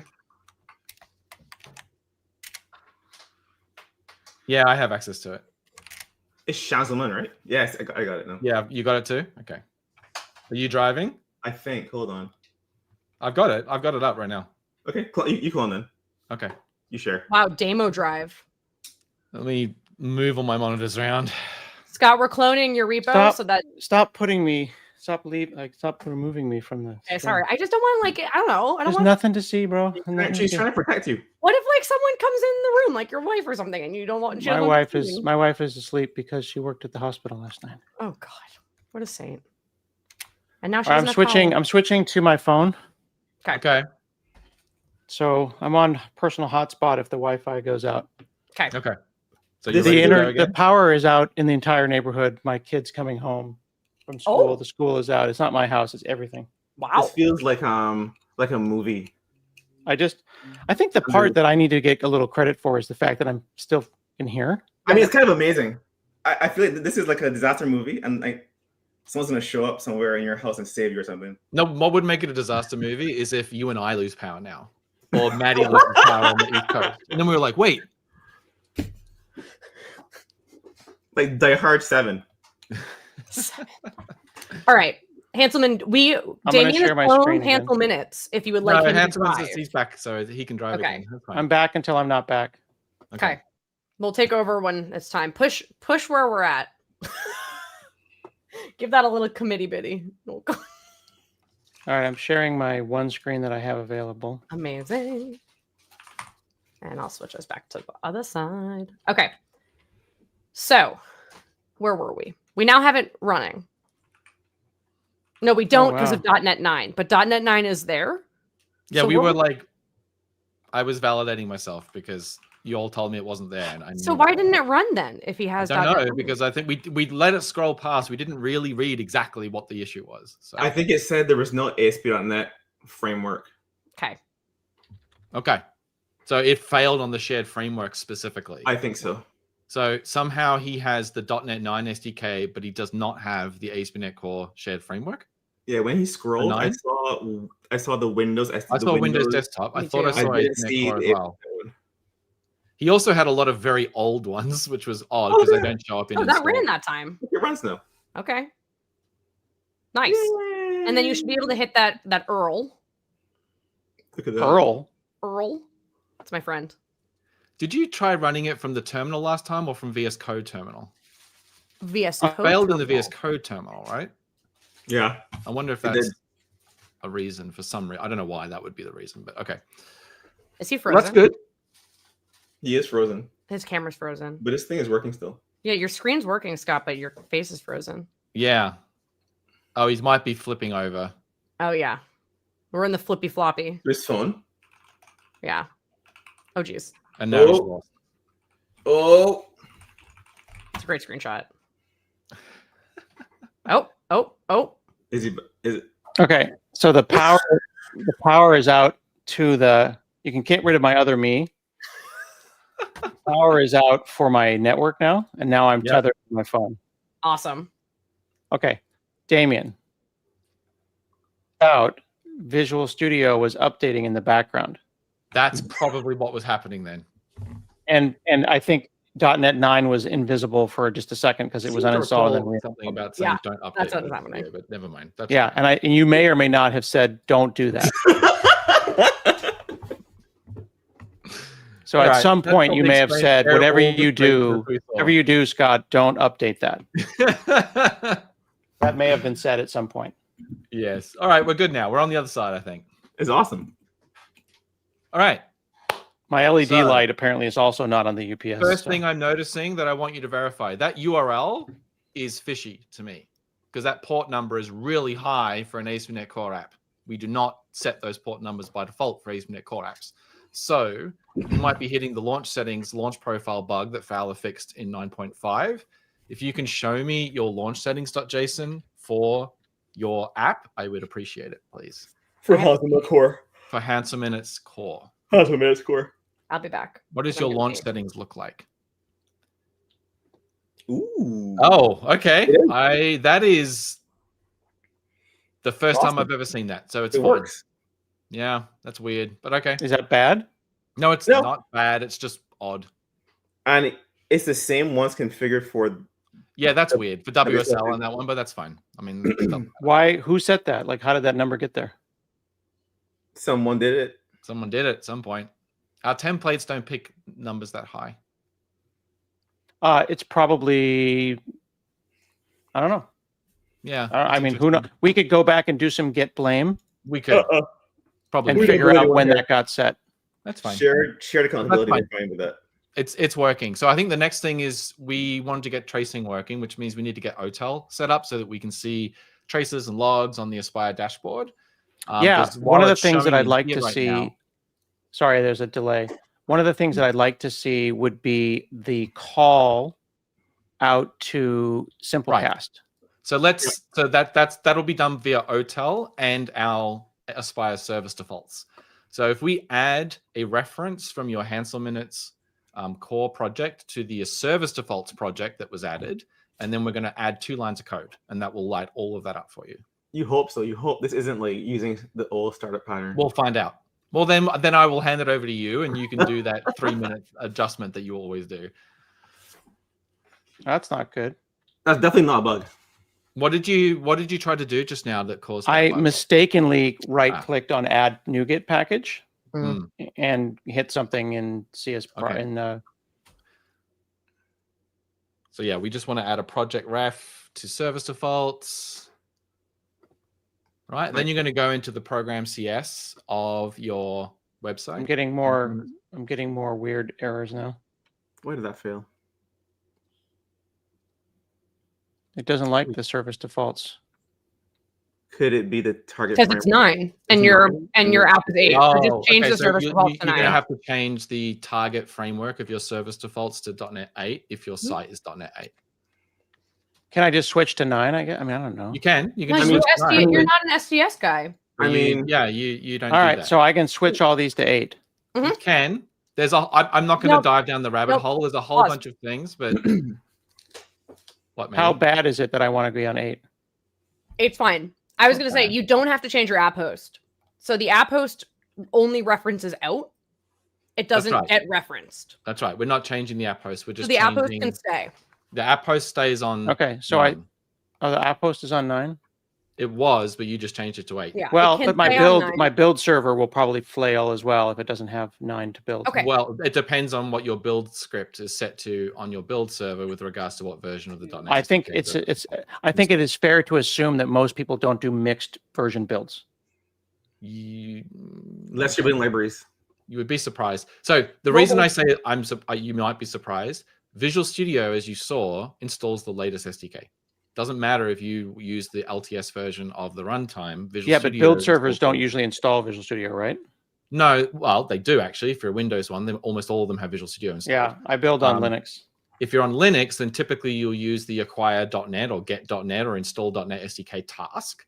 And that defaults to the latest version unless you have a global JSON or you specify a different version. Yeah. Just like versioning is just a forever thing you have to think about as a software developer. Like you just can't accept defaults. It's just not a thing. You have to understand the versions. So app host, I would leave on 9. net9. So line 7, change that back to net9, and then you're going to open the project file for the actual website. Okay. And we're going to. I really don't think that's going to build, but okay. It won't. It'll build here, but it won't build in the cloud when I push this thing. Well, we can deal with that when we get to there. I'd rather just change one thing at a time. All right. All right. Then we go to Hanselman its core, the project file for Hanselman its core. Yeah. And then you're going to change the TF. You're going to change. Sorry, my bad. Go to the service defaults CS proj. And we're going to change this one to be .NET 8. Now, that's because service defaults, and this is the point Maddie was making, is referenced by your apps, right? Your projects. App host is different. App host is the entry point. It doesn't reference any of your projects from a compilation point of view. So mixed TFMs don't matter in that case, okay? All right, so now you should be able to try building it and running it. So let's just verify it builds. Actually, let's just verify it builds first. Let's not run it yet because there's one more change I want you to make. It builds fine. Okay, so then go into the program CS of Hanselman its core for me, and we're going to add 2 lines of code to wire up the service defaults. Dun dun dun start. Dun, dun, dun, dun. So you are still using the pre.NET 6 startup pattern, which is the startup class. Because I've been bringing this thing forward from. Yeah. And you are not, literally every years. single person we've had on the show has had the same. And so Fowler is now going to connect via live share and fix it for you. Because we do not support this pattern in the You don't? service. No. Well, that's so that feels problematic because it's like, if I'm just totally like spitballing here, I don't actually believe this. Be a customer.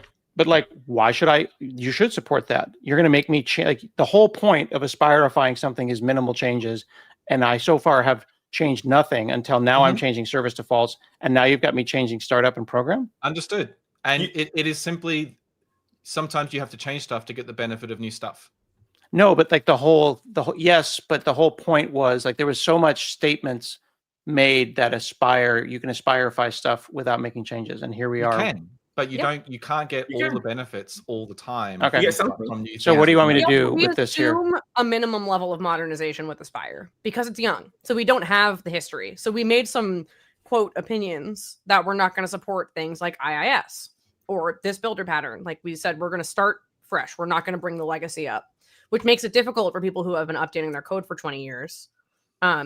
You get popcorn, but no butter. You get a dashboard, you get logs, you get the resource graph, you get connection strings. If you want hotel, you can configure it yourself by hand in this model, or you can use the streamline pattern, the paved path, and that only works for the newer style startup. And you should put back on Windows Do Not Disturb because it turned off. Just FYI. Yeah. Nice. All right. So what do you want me to do? Do you have a live share? There's a well-documented pattern for converting this style into the new minimal API top-level statement style. Okay, this is important though, David. Do you remember? It can't break my test because the playwright tests are required. Yeah. So remember all that work we did with Web Host Builder to make this work with my tests? I'm not willing to change that. Do you want to make minimal changes? No, what I'm telling you is I get it. That this has to still work.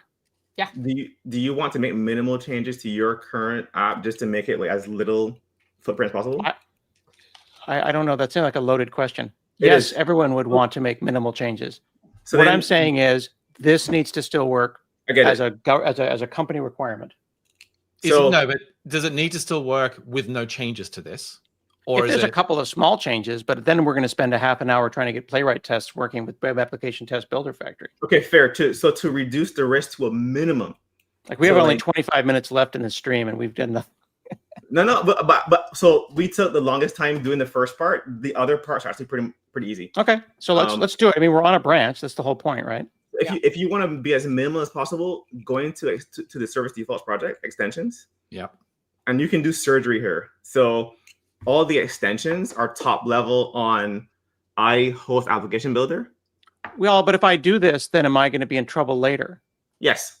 Like I already have Damien's disdain. I don't want to have it become a thing that like turns into resentment. Do And you want 6 to months pay from that? now, he's like, I told you you should have upgraded to the thing. Do you want to pay that debt down now or later? Is up to you. How long is the debt, man? I'm sitting in my house in the dark on a battery. Well, you haven't changed the pattern since .NET 3, Right. and we're at 10 I'm more now. concerned the fact that I swore on a live stream because I thought the power was out. That's what the stream is for. That's It's what bingo's literally on for. the bingo board. You Don't beat worry, Maddie, which is impressive. No one watches. No one watches. We are on I'm on a tethered phone right now, y'all. Yeah. We are literally. Safia did say apparently in 10 minimal host with playwright is easier, but you need 10. So that might be a good thing to approach then All when right, you do your Safia and I major will do that LPF. on a update. deep.net on Let's another do the episode. surgery and service defaults just to get tracing working. Okay. I think if Let's you, just move to avoid breaking your test, Let's do Yes. the right thing. you can hoist a subset of that service defaults code into a different function and call that from your configure services method. But I don't want to Frankenbuild. Yeah, but This is you already supposed to have represent a Frankenbuild. best Can't avoid practice. that. You have to choose pick a something. path. You either customize what we bring in for you, which is optimized for one pattern, to work with what you have now, which is Frankenbuild, or you change what you have now to work with the thing that we brought in that All right, assumes a then pattern. let's- There's no other Let's choice. let's be more future-y. Let's be future-proof. All We're on right. a thing. Let's do Fix the the right builders. thing. Which pill, Scott? The right one. Okay. All right, So so that go here- means changing. We're gonna refactor your startup code. Okay. So leave this alone. Go into program. I have a lot of comments. By the way, they've been there for many, many years. Mm. This code shouldn't change. This code will change.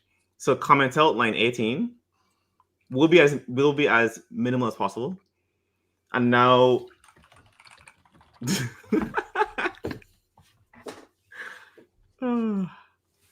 Okay.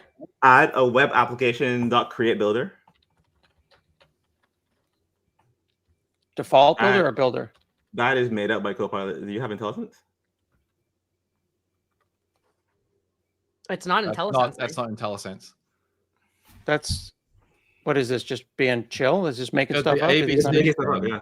The ABC thing means that it's picked it up somewhere else from text, right? It's not actually members that are on that. It's probably Control- picking it up from text because there was I used to use iWebhost or whatever, or iWebhost Yes. Builder back in the day. Mhm. Yep. Right. And you've still got that commented in somewhere? And just FYI, web host builder is going to be deprecated in .NET 10. So Yep. there you go. Web host or iHost? Web host builder. Web host, specifically. the old thing. The old thing that Has we been did in .NET deprecated. 1. Obsoleted. It's This marked is fine. obsolete. This is all fine, Scott.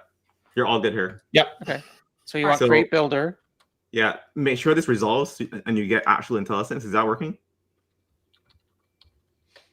If you control dot on, I don't think we're getting IntelliSense. I think that you I should- think that .NET. I think that what's it called? The So- Just I think the reload thing window. crashed. Yeah. Reload the window. Look, see. Yep. So Control Shift P are type reload and hit enter. Yeah. Yeah. Yeah. Window. Yeah, there we go. I think that And that That should makes crashed at restart. some point. Yep. And there you go. That restarted LSP. Yay! And now this should work. It looks like the project is still loading into memory though, so it takes a second. It's very long. There you go. Now that's in there. The way you can tell, hold on. Scott, is in the bottom left, the VS code that says Project Hanselman at its core. If that is spinning or it says no solution or no project, that means IntelliSense isn't going to work. yeah, but Fun look, fact. it's still not giving me create builder. Control dot and resolve the symbol. It's not resolved. Yeah, The it's first one. in a different namespaces. You got to resolve the first symbol. You're not using implicit usings either. Yes, that one. You're getting nothing by default. Which one do you You're want? doing stuff very first one. old school. I'm doing my things God. old school. Yes, Yeah. you are. We got to clean What- your app up. It's .NET 3. Okay. Yeah, This is passing the args. It's crusty, Scott. We got So you want what? That? renovation. Assign it to a variable called builder. Don't have the wrong The- call on it though. yeah. Yeah. There you go. You use var. I love it. I know, me too. Amazing. You don't want to use And what? No. Then do var startup equals new startup. You're gonna instantiate your class manually. you're gonna pass in builder dot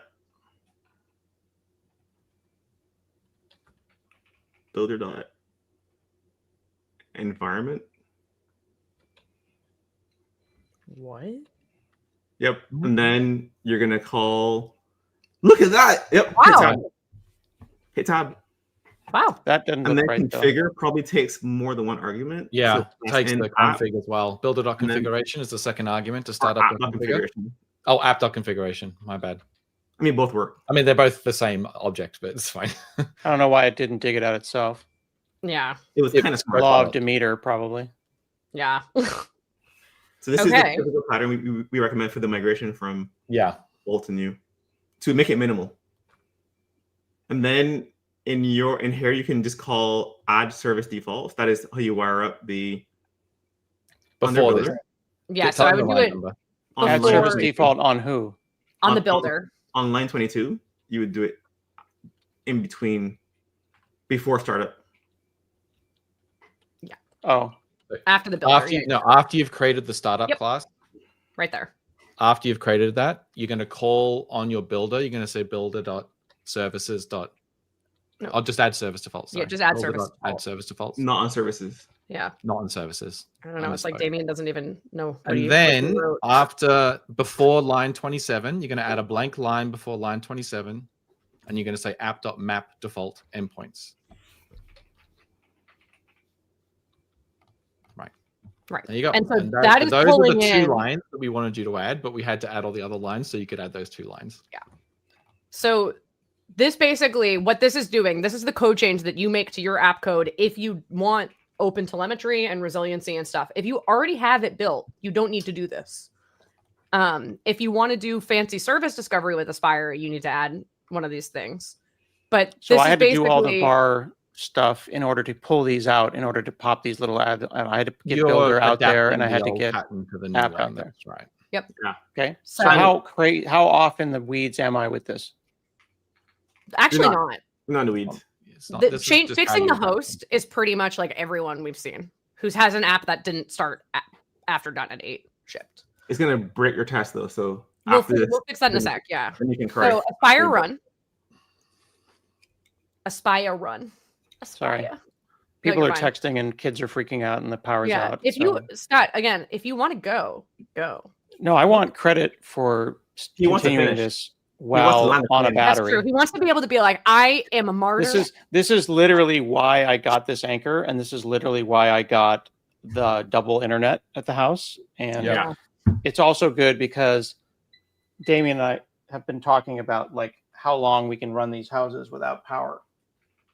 Yep. Yeah. Let's see what this thing says. Without mains power. Like, Yeah. That's such dad energy.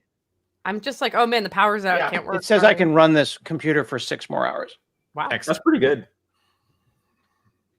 All right. at 250 watts is what we're using right now. Nice. well, wait till you compile, then it'll go up a bit. But All right. The dashboard should have reloaded. Yeah. okay. More lights are going out. All my other Nice. batteries are dying. Nice. Oh my god. Okay. All right. So Click on just the to URL, check click something, around. before you click on anything, to verify that the OTel's working, go to the structured logs on the left here, where it says structured on the left-hand side. Oh. There we go. So now OTel. we're getting logs from your application sent via OTel over to Yeah. the dashboard. So and then that's working. there's a couple of interesting things about this app. It uses a third-party API called Simplecast. Mhm. And then I store my sponsors and my advertisements in a blob storage. Okay, so if you go to the traces tab on the left now, okay, so you can see there you've got a waterfall, okay, because you are calling out to simplecast.com and now you've got all that rich information there. Which is Also, super. it retried several times. did If you retry. look- If you look at the So what that's we added, interesting because I never had retries before. That's Yeah. right. But we added that as part of adding the service defaults. Did I have welcome. retries You're before? welcome. Nope. Hang on, I may have used Poly. We use Poly. We use For you. Poly. Yeah, I already do Poly. So that's Okay. why I did retries. Whoa, you sure? Look at the trace. The trace actually shows I have Poly already installed. I've been using Poly for years. Do I still use it here? So here's Poly that I added. Yeah. Here's my transient HTTP policy. Yeah. So I've got Poly already added. Is So it you could added now? remove line 69 to line 72 if you just want to use the defaults of Aspire's resiliency for HTTP client, which is based on Poly. So it uses Poly under the covers. And you could do the same for lines 75 to 78. But I set those to specific numbers. Right? Does that matter? If you want, you can still do manual configuration overrides and stuff per client. You can absolutely do that. It's fine. How do I know the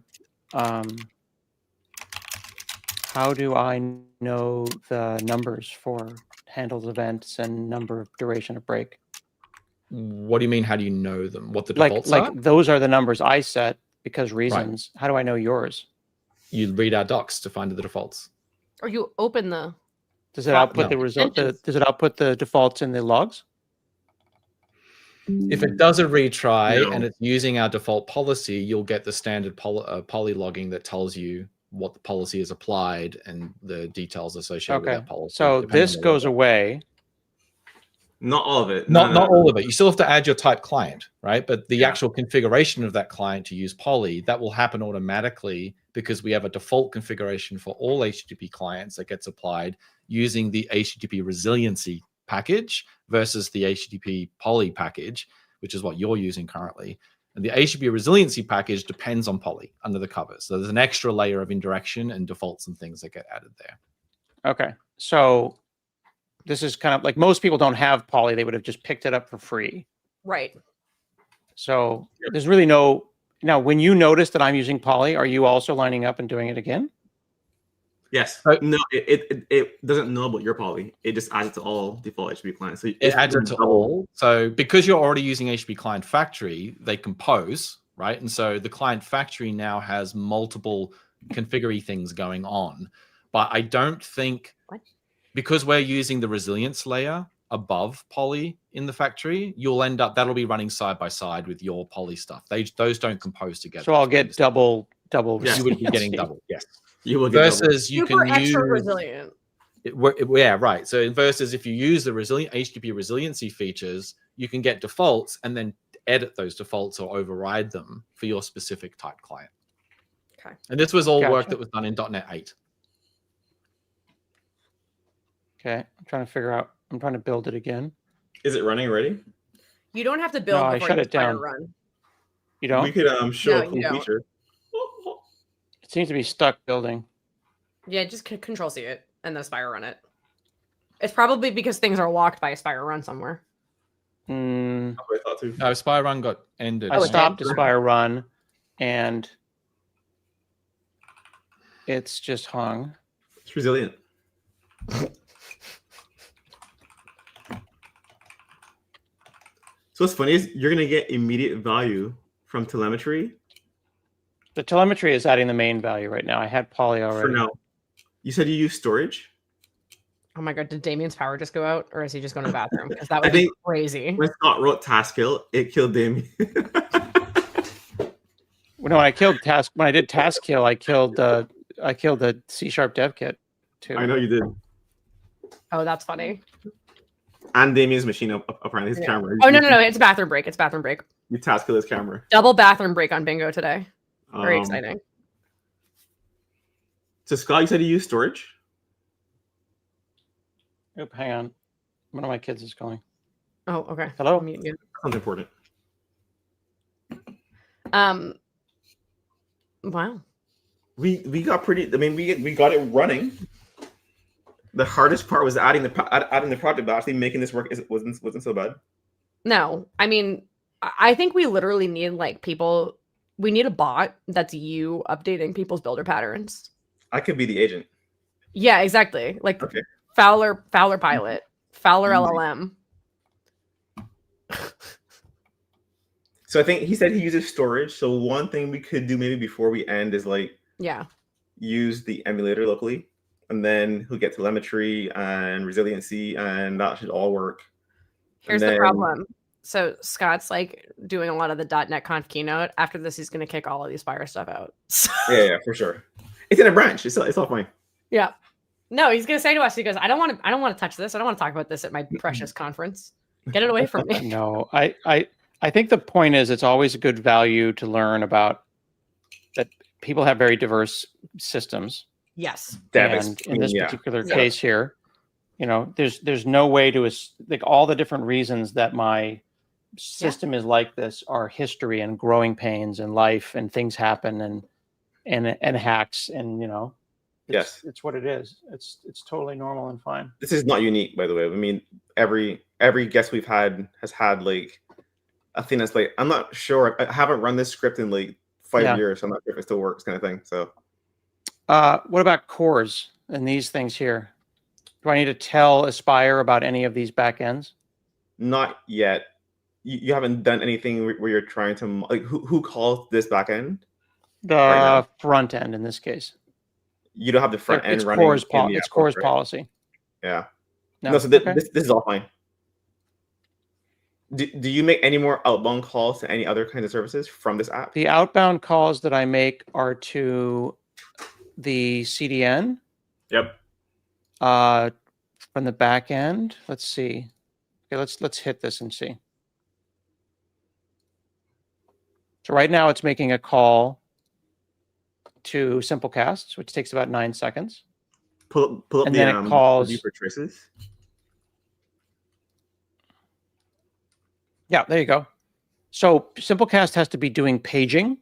Yeah. So it has to page to get the first 500 episodes. Sorry, my kids are freaking out. So the first 500 episodes and then the second 500 episodes and then the last 20 episodes. What's that? That's kind of slow. It took a second. I guess maybe this is like start. It's a slow API and it's like a megabyte of data. It's 1,000 episodes of a podcast. So yeah, it takes a second. And then the blob storage one, like you're going to a CDN. What is that? So if we go over here and we hit advertisers, these are the advertisers for the show. Yeah. All of it's also slow because he's on like mobile like tethered. Oh yeah, that's a good point. We are also tethered on my phone. And he's doing his video stream and everything. Yeah, it's true. So everything's happening over 5G right now. Right. So these are all the advertisers for the show. Yep. Those come out of a sponsors file. And then I have a back end here that manages the relationship between a show and the sponsor of the show. Those are all, so my database is a JSON file. In block so like storage? this episode was sponsored by CodeRabbit. So if I look at the back end, this is my admin back end. You can see where I map this to that. There's no database. I don't really believe in databases. I manage it with a JSON file. You can't just say that and move on. Hang on.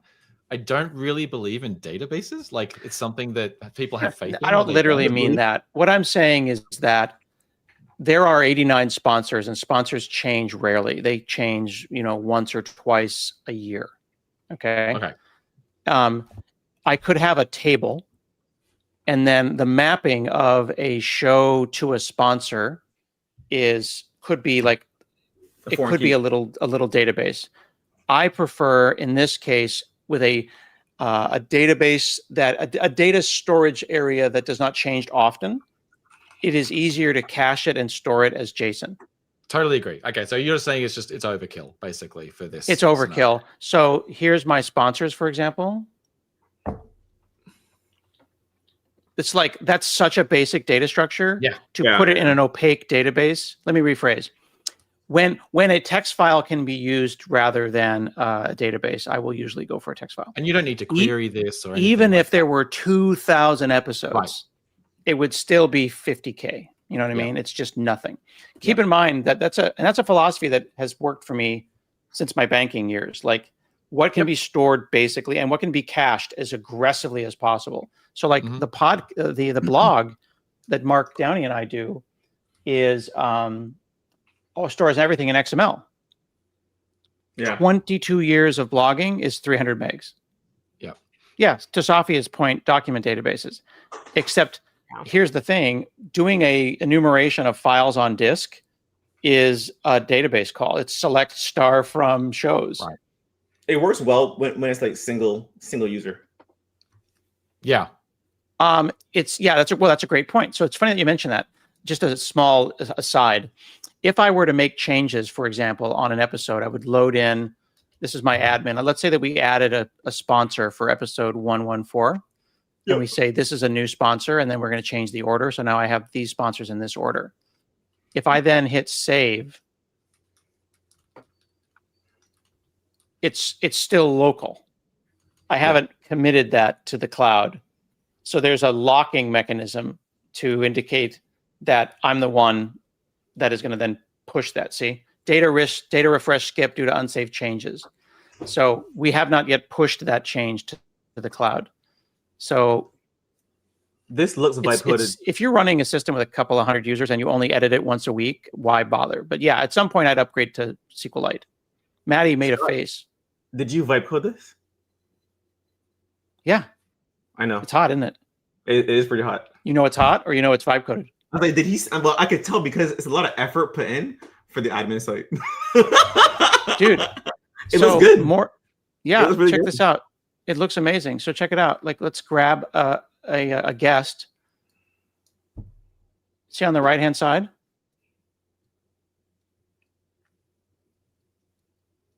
See, this is all like on the admin site. Like, who spends time on this stuff? But it's so this is the whole point. It keeps track of the last show. Pretty amazing. It automatically saves it locally and puts it into Azure. Yeah. It does mapping. The Instagram and filter is done entirely on the client side. It automatically crops it to the size that I want. Yep. The advertiser management is also vibe coded entirely. Yep. Now, when I say vibe coded, I don't mean one shot. Yeah, I know. I mean 40 shots, 50 shots. Like a huge amount of work was done on this thing. And I told it to make it pluggable. If you see how it says /tool, each of these is a plugin, because I might want to add other ones. And then there's a top end dashboard that keeps track of the number of advertisers that are active right now, number of shows that had sponsors, how many episodes in total, and then an activity log of what I've done. It's kind of incredible to think about, as you said, Hanselman, like you and I have been working in the web industry about the same time, like nearly 30 years. Yeah.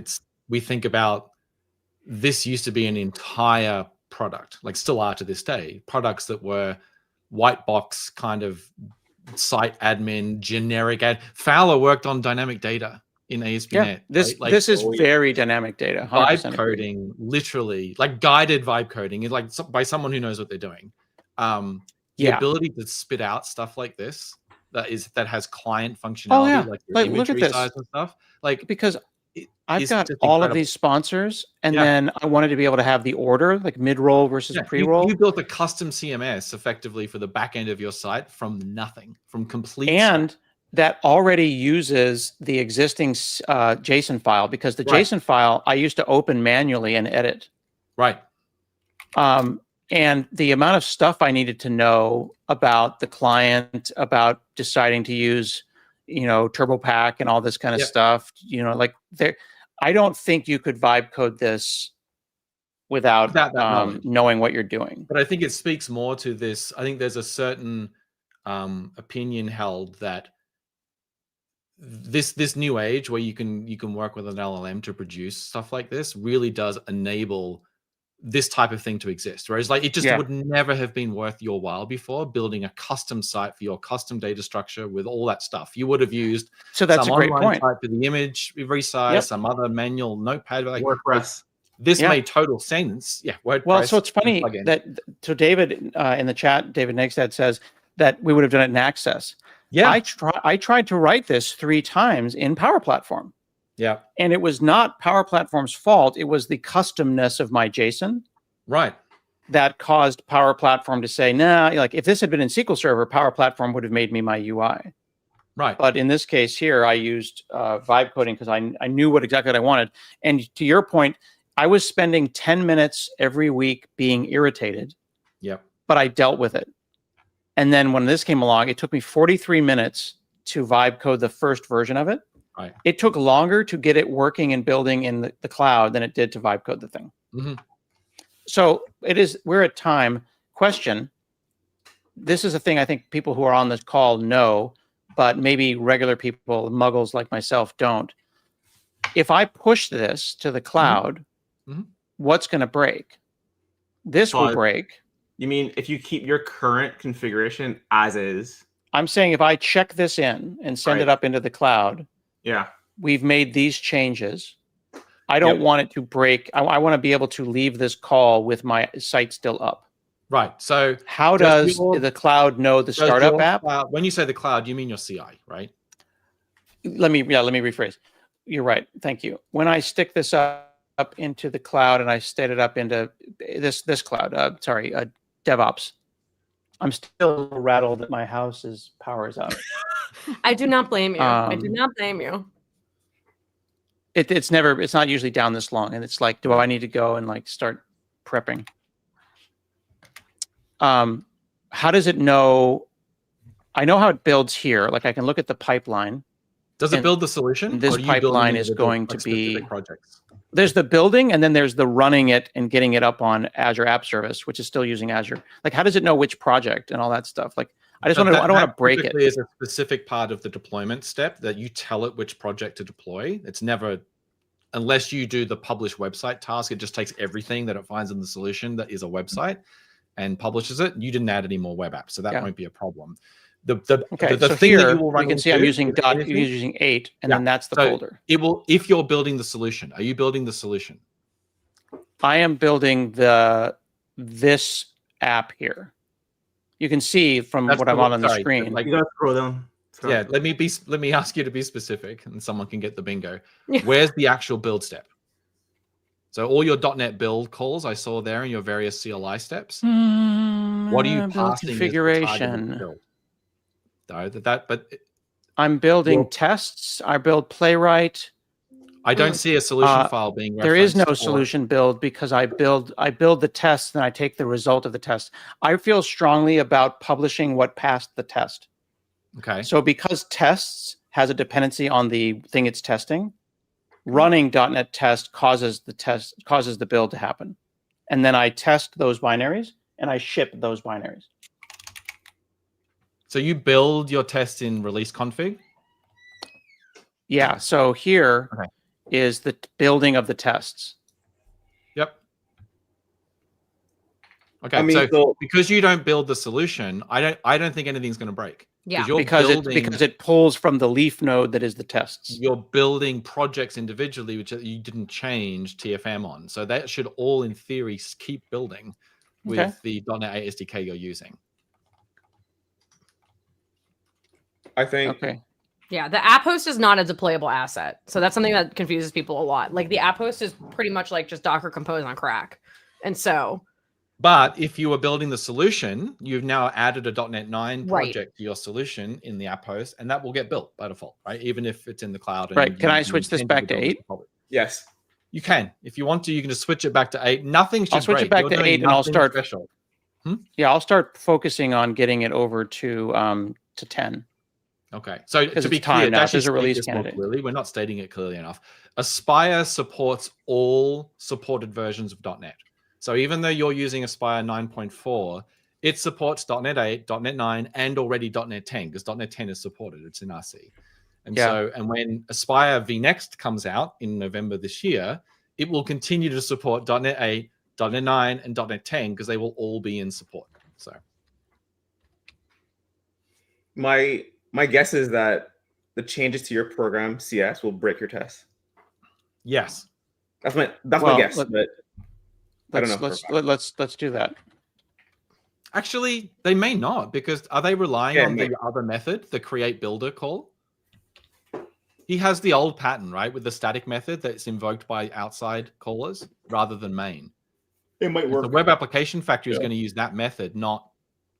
True. And we didn't change that method. It's exactly what it was before. While you're yapping, I'm just running the tests. Yeah. So I give it a more than 50% chance that it's not going to break it. It's already passed the tests. Great. Then I was right. See how he's such an egomaniac. That's why I had you all tell me I was wrong on stream, and I forced you to prove that I was right. It's true.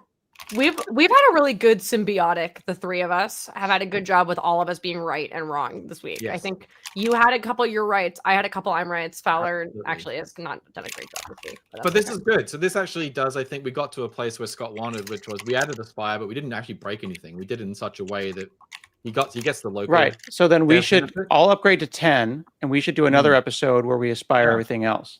Yeah. Yeah. Okay, there you go. We'll do So it that just in, ran all my tests. It ran all my tests, my Okay. code coverage. Good. Perfect. Amazing. Well, then this won't Okay. break your CI, so that's good. So let's prove that. So people are going to judge me for this, but I don't care anymore. Ooh. What? 2 chats? Okay, I'm on a another branch, and I kind of always forget how to merge into main. So I need you to check all this in, leave detailed comments about what we did in the commit message, and then merge it over into main, period. But don't push until I say so. Yeah, we should have a bingo card that said David judges the guest. That's on there. That's in the It's on next update.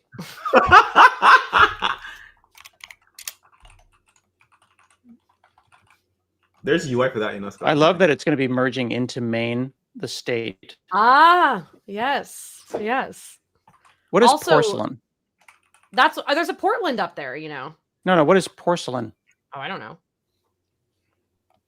I thought you I'm said curious. Portland, and I was like, there's a Portland in Maine. So, No, they literally the git status porcelain. never seen that before. Porcelain sounds like toilet.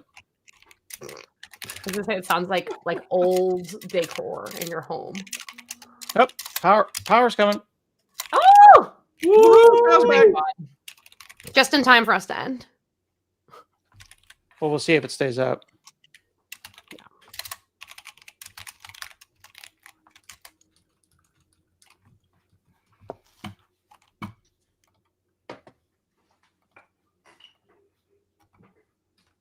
Hang on.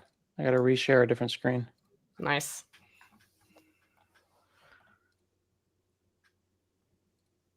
Okay, which?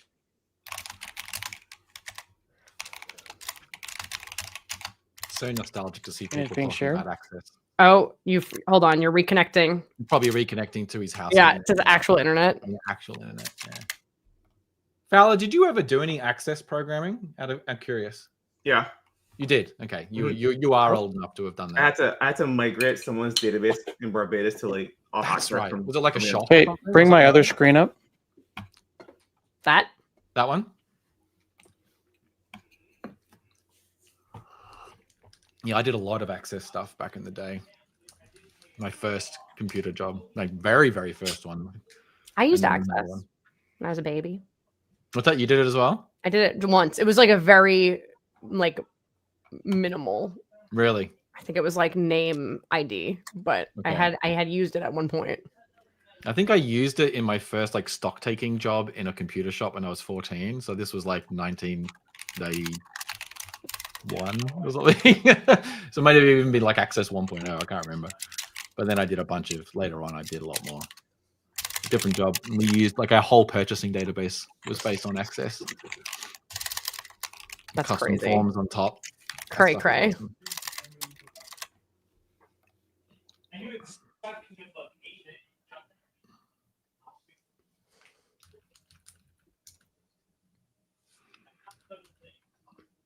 Ashish in the chat's like, never used Access and I always wondered why it exists on Windows machines. Access Oh my ran. goodness. was like People if don't you understand how outgrew powerful Excel- Access was. If you outgrew Access- Excel for like just doing database stuff, it supported multi-user. So if you had like a IPX SPX network with Windows for work groups and you would have your Access files on the network, you could do multi-user access. People ran entire businesses Yeah. on Access. Absolutely. Absolutely. Like Access And was the power platform of the 90s. programmed with VBA. You know that when our illustrious boss, Julia, came here from China in 1992, Yep. she wrote Access. She worked on Yep. Access. So I went to our archives, the Microsoft archives in like building 115, and I found the newsletter physical like newsletter, like a piece of paper, 8.5 by Mhm. 11 A4, folded in half, that said, "Welcome, new employee, Julia Lewson." Ha. Da, da, da, da. And it also had the menu, and sloppy joes were in the cafe. And then I booted up a Windows 3.1 machine. You can find video of this on my TikTok. And I found her badge from when she started 40 years ago or 30 years ago. And I took a lot of work to like convert it into a bitmap, put it on a floppy disk, and then I put it on the thing, and then she goes, "Oh, I wrote that control." It was the paging control cool. in Access. Amazing. Such a badass. All right, let's push this now. Yeah, ship it. Rube Goldberg machine made out of Excel spreadsheets. Yeah, if you didn't have Access, you would do crazy stuff with Excel. Yeah. And Jet Engine DB, whatever the driver was called, OLEDB driver for Jet Engine. A lot of people don't realize that the Jet Engine runs still Access and what we call MDB files. The core of that, and I could be wrong, so correct me if I'm wrong, but as I understand it, the core of the MDB Jet Engine still runs the event viewer, and it's the primary database on Windows that you use for like storing a bunch of stuff. And I think it is still used, but I think a lot of stuff uses SQLite now too. Yeah, they're moving to SQLite for the longest time. Yeah. Here But you're right. The Jet Engine was running. kind of the original, I need a file-based database locally, but I need database-like stuff like querying and locking and all the rest of it. Yep. So here is the build running in the cloud. The job, you can see if we look at pipelines. Fox Pro, where's Beth? It says merge branch of Aspirify into Nice. main. I'm not sure we've ever actually had a merge domain on the stream. I don't know if we have either. What do you mean a merge domain? Like We've never had anyone on the stream merge. Oh, the actually changes in believe you? domain. actually trust you always and just make been it a branch. happen? Yeah. We have we're going to have the team review it. Which is true. Merge to main should be like a special. No, you bingo gotta square that like everybody wins. you gotta yeet it directly into production. Merge to main should be like the golden Okay. buzzer, Yeah, for real. straight to winning board. So over here in the cloud, am I still on my phone? It seems No, like you like totally switched out and you then did came back. switch, but that's definitely that's like phone speed. That does. 100 go. megabits per second is phone? Yeah. Yeah, I'm 5G? still on my phone. You're still on your Oh. phone. That's crazy. Well, it's a good phone. It's a Pro Max. Oh, fancy Ponce. At some point, my network will come back up. Hmm. It does make me realize that the UPS that I'm running my network on did not last long Too enough. It small. only lasted about Yeah. 20 minutes. I have mine with an inline small UPS for instant failover, but that's backed up by a large Anchor battery pack just for the network rack. Yeah, this would have worked, I think, pretty well if I had an Anchor in my room here, which I'm going to keep in my room now. Yeah. Because it's pretty clear that this UPS is not long enough. And then I'll put another Anchor on that On the panel, on the network. the Yeah. network panel. Yeah. Publishing. And I guess I have the UPS is here. I can actually unplug it from the Anchor now and plug it into the wall, and this whole thing would keep going. Yes, you can. Yeah, that's the advantage of having a UPS in line as well as the battery pack. Yeah. Okay, publishing.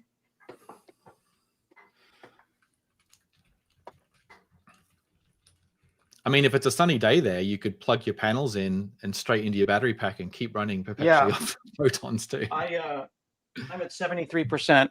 This was at 80 when we started, so I used 7% for the hour we did this. I'm pretty proud of that, actually. The fact that I didn't just disappear and destroy your Yeah. show. That was Nice. super cool. So this is not gone yet. This is one of the coolest things Damien and I ever did. Oh, yeah. I love this. Damien has an fan. internal website that we use for like That's where I helping us took this find- code from. yeah, where we use to like help match like package hashes, right? And so Yeah. it's like Damien's second greatest contribution to society, the first being .NET Purge. The CLI We tool did that. Damien's on. We did that like the day before COVID happened. Yeah. Yeah. 2020, March 6th. Wow. There you go. Just released to Linux with one warning. Uh-oh. They're warning Oh. about I build for Linux and Windows.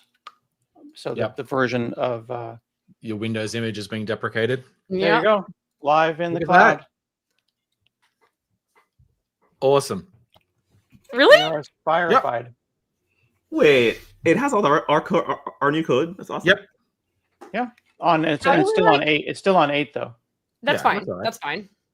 So I think next time what we could do with this site, if we want to go like crazy, is you could Mhm. build.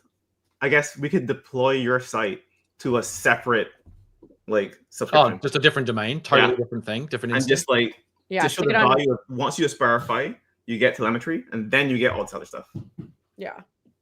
for free. What is all the other stuff? You could redeploy your site now using the Aspire tools, and From scratch. it would let anyone deploy your site. Like So we could model your Azure deployment in your Aspire app host, and then anyone could run Aspire deploy, and it would ask them, "Great, what Azure sub do you want to deploy?" Oh, I to?" see. Right. So you could think of it as disaster recovery as well for you, right? Like rather than having to do quick ops to do, like you can just go somewhere else. And because you're using Azure Front Door, this is actually an advantage of using a service like Front Door or Cloudflare. If you did deploy it to another instance, you can just go to the front door and point it at the other one, right? Wow. It's funny. My whole house has come back, except for my my lights, Oh, my ring is that lights. because they're like a momentary switch? You have to go back and turn them on? That's what I'm trying to figure out. That's pretty cool. It's like it's back here. Are they like the Elgato ones, like the key lights? Yeah. It's a ring light, I think. Yeah, of some Yeah. sort. You might have to Yeah, return it Elgato. on from the app. Unless I knocked it off the thing. I think the Elgatos in particular have a setting that you can say, what do you want it to do if it loses power and gets power again? Do you want it to turn on again, or do you want it to go off? Seem to recall. I never turn mine on because I have this like beautiful bright window here, and so Right. as long as it's daytime, Nice. I've I do never had not. to deal So with I it. have 2 key lights. Otherwise, Yeah. I look like this.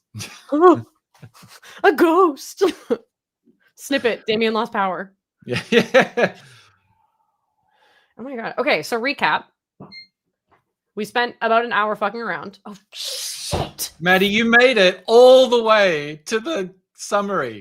And then I get to tick that box. I still haven't got bingo, but Do we have to beat that? This is a corporate stream. No, it's not. It's on the No. Aspire channel. corporate. We got 70 users, 70 watchers because that. We're like, this is legit. We spent about an hour talking and inspecting and looking Judging. at Hansel minutes and the random architecture and deployment of Hanselman.com and its sub things. And then we spent about 20 minutes with Fowler's head in his hands trying to add an Aspire app host without using a right click, though we right clicked, but in other ways. And then we actually did the Aspire stuff and we deployed that in like the last 45 minutes. So that's the easy part. And now it's running in main. that's And awesome. Now I'm trying to Scott will figure have out- you back at some point for your deployment. I don't know, 10. I think there's 3 or 4 shows here. Yeah. Oh yeah, Yeah. I do too. I'd I love do to too. modernize the code. Honestly, I'd love to get you up to the modern patterns for the startup code and get you on .NET 10 and all the rest of it. That would actually be a really good on .NET stream. Yeah. So Sign just me like up. a real Let's do it. proper, We can do as many as we want. yeah. I want to also, I don't feel like we utilized my Docker stuff enough. No, we didn't even So get close. I have all of this working in Docker. I have Okay. the builds and the tests. I have headed and headless tests. I have Playwright running in Docker. Okay.